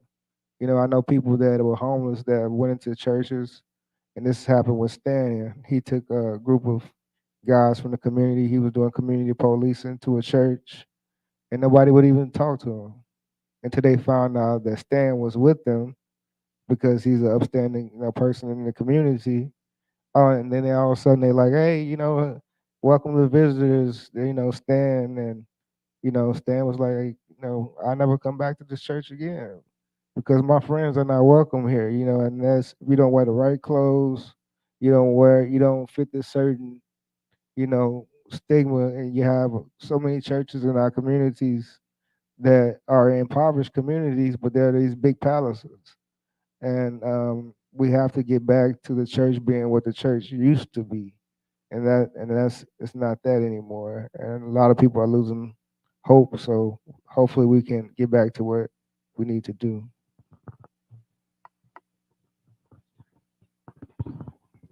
So in our last 8 minutes, we're going to be led in mindfulness exercise by Jenn Mason. Yes. You have, yeah. I'm 81 years old, so I don't know that I'll get this opportunity again. But I drove in from Dallas. I'm a 1964 graduate of Philander Smith College. It's so significant that this 65th commemorative celebration of the Little Rock Nine is on the campus of Philander Smith College, because the students, we are the second part of that story. And so, number one, I heard that some of the Little Rock Nine were going to be here. I know Dr. Roberts is one. I would like to really meet them. And let me tell you why. In 1960, the students of Philander Smith College, we formed a sit-in demonstration at the lunch counters of Woolworth, McCullen, and other Blast department store where they had the lunch counter. And we, in November, about a year after we had the demonstrations with Dr. Ozell Sutton, they sprayed us with mace, the White Citizen Council. We got up and ran out the back door, and Worth Long and myself came back in and we sat down. Of course, the national news, Little Rock News picked it up, and the national news picked it up, and my mother picked it up, and she said, I was from Cincinnati. They're going to send you home in a wooden box. But it was the commitment. I felt that if I wanted to eat there, or we would buy our makeup there, and we would walk from the campus down there, but they would not serve us. They'd take the food and send it up on the elevator. So I'm just saying that the students, we are the second part of that Little Rock 9, and I would like to meet those members who are here when this program is over. And I'm so thankful that I could be here today to give that testimony, because Dr. Sutton has gone on to his heavenly rewards, and he and Dr. Freeman and some of the other professional and attorneys negotiated after we were sprayed with mace, and they decided that they were losing so much business that they were going, the white businessmen, that they were going to integrate. And so we integrated the lunch counters and the movie theaters. And so I just want to meet those Little Rock 9 who got it started. Both of my girls graduated from Little Rock Central. That's all I need to say.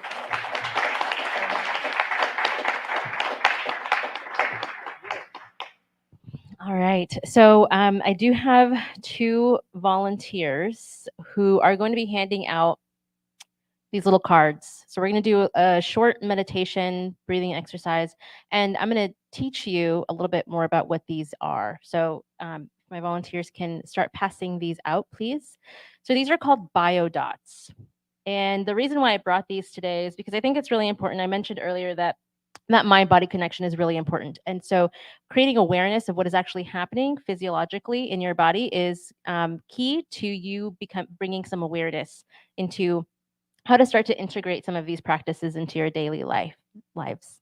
So you're going to get one of these little cards, and the biodots are scientifically calibrated little dots that basically take your temperature. Okay, it's as simple as that. So do you remember what mood rings are, for those of you who grew up in the 90s? Or maybe even before? So essentially that's what this is. So what you're going to do is just follow the instructions. You're going to place the biodot right on that fatty part between your thumb and your index finger. So just take one. You'll have the extra one for another day if you want to keep practicing over the weekend or another time. Just peel it right off and stick it right between that little fatty part right between your thumb and your index finger. Just peel one. Yes, just one, and then the other you can keep for another day. If you need some help, maybe.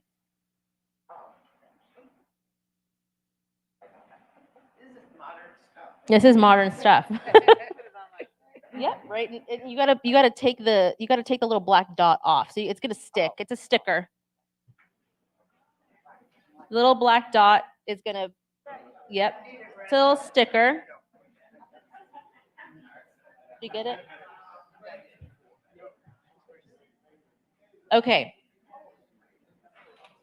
We got it? I know.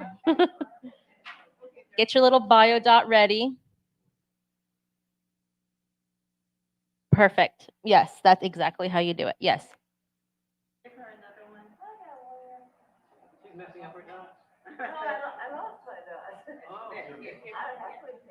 Okay, so we got your dots on? All right. So I want you to just take a moment to look at what this dot is doing. Okay? So we just had a conversation about, mental health and systemic racism and lots of good questions, lots of emotions. Okay, so without any judgment, I want you to just notice what is happening with the dot. Okay, I'm going to in a second, I'm going to lead you in a short breathing guided meditation so that you can start to become aware of what is happening in your body when we go into a meditation. Okay? This type of technique that we're using with the biodot is a form of biofeedback. Okay? So you can take this with you when you go back home and use this type of technique with your students, with your family, with yourselves. Okay. Are we ready? All right. I take the silence as we're good to go. So if you feel comfortable, I'm going to invite you to quiet down, and I'm going to invite you to sit comfortably in your chair. And if you wish, if it feels safe for you to do so, feel free to close your eyes. And only if it feels comfortable. If it doesn't feel comfortable, just soft gaze. Taking a big deep breath in through the nose. Letting it go, whether it's in through the nose, not through the mouth, or out through the nose. Just a comfortable breath. Allowing your body to begin to settle in the chair. Noticing the cushion underneath you, the cushion behind you. And just becoming aware of the sensations of quieting down. Whatever noises you hear are just noises. You don't have to worry about the person next to you. Focusing on only your breath. If thoughts come, let them come. No judgments. Letting go of thoughts. Letting go of to-do lists. Just allowing yourself to be present in this moment, in this room.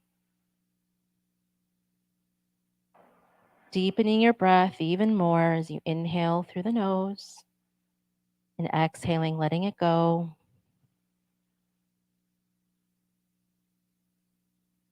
And as you sit here, I want you to bring your attention to the crown of your head.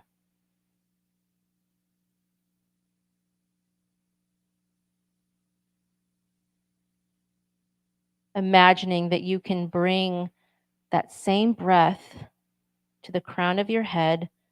So you're breathing in towards the crown of your head. If you can't, that's okay. Just imagine that you can. No judgments, zero expectations, just attempt.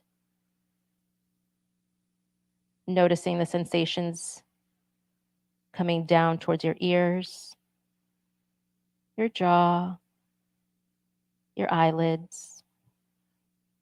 Perhaps everything becomes a little bit more heavy and relaxed. Allowing your jaw to soften. Your tongue relaxes in your mouth. And as you do this, your shoulders become heavier and more relaxed. Each breath, you are able to bring more peace and comfort to your body.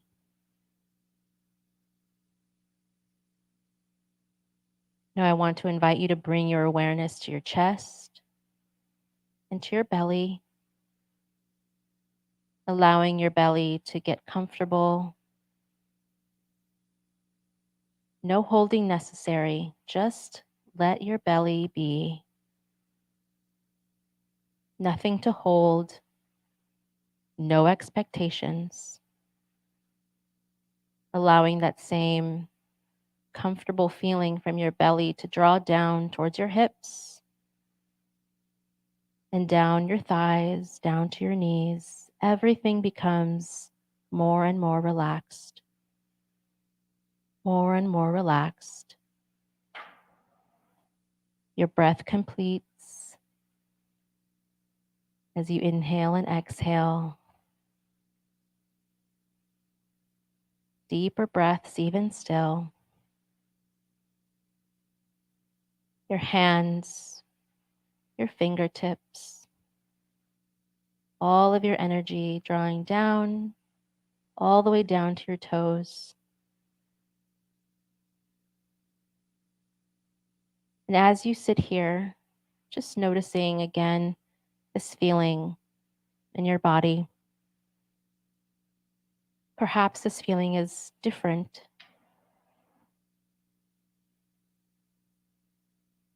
No judgments, completely relaxed. And as you sit here, I'm going to invite you to slowly bring a little bit of awareness down to your toes and back to your fingertips. If you wish to wiggle your fingertips and wiggle your toes, start to deepen your breath. If you wish to start to open your eyes, we're coming back into the room, coming back into the space, and just noticing the color of your biodot as you are now back and present in the space and back and present in the room.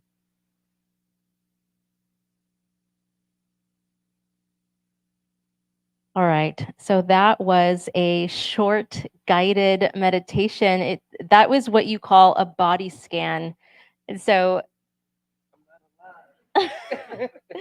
so you're still so this type of breathing technique can be really powerful. So I invite you to take this technique, take these cards, use them whenever you are just needing a moment. Like you saw that breathing technique, it doesn't take that long. You can practice just the deep breathing in through the belly, into the belly, big deep breath. So I hope you enjoyed that. Hello, ma'am. Let me say to you that for the last 2 days, I've been in a lot of discomfort. It's gone. Thank you.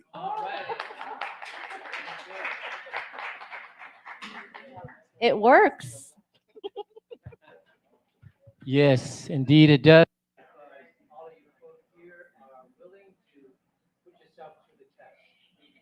Thank you all for coming. It's been wonderful.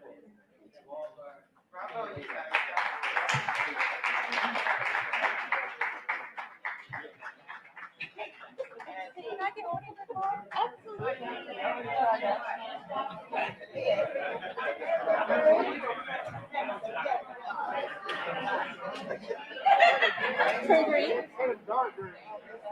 True green. Yeah, yours needs to be in here. Yeah, it's too close to the desk to be in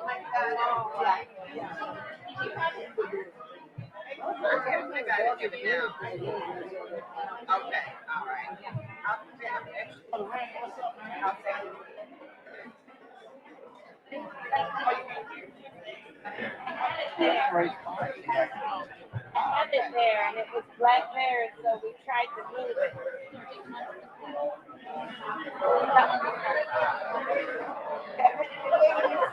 I'm stressed because my dot won't turn color. Don't worry about it, wow. Look at that. My stress dot is stressful. Stress dot is stressful. You're going to take another one. Okay, tell me where. Do you want it right here? I'll give you one of these. I have more.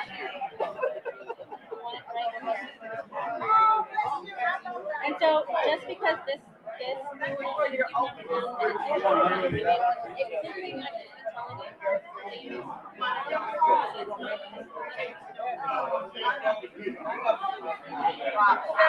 So, are you in Arkansas?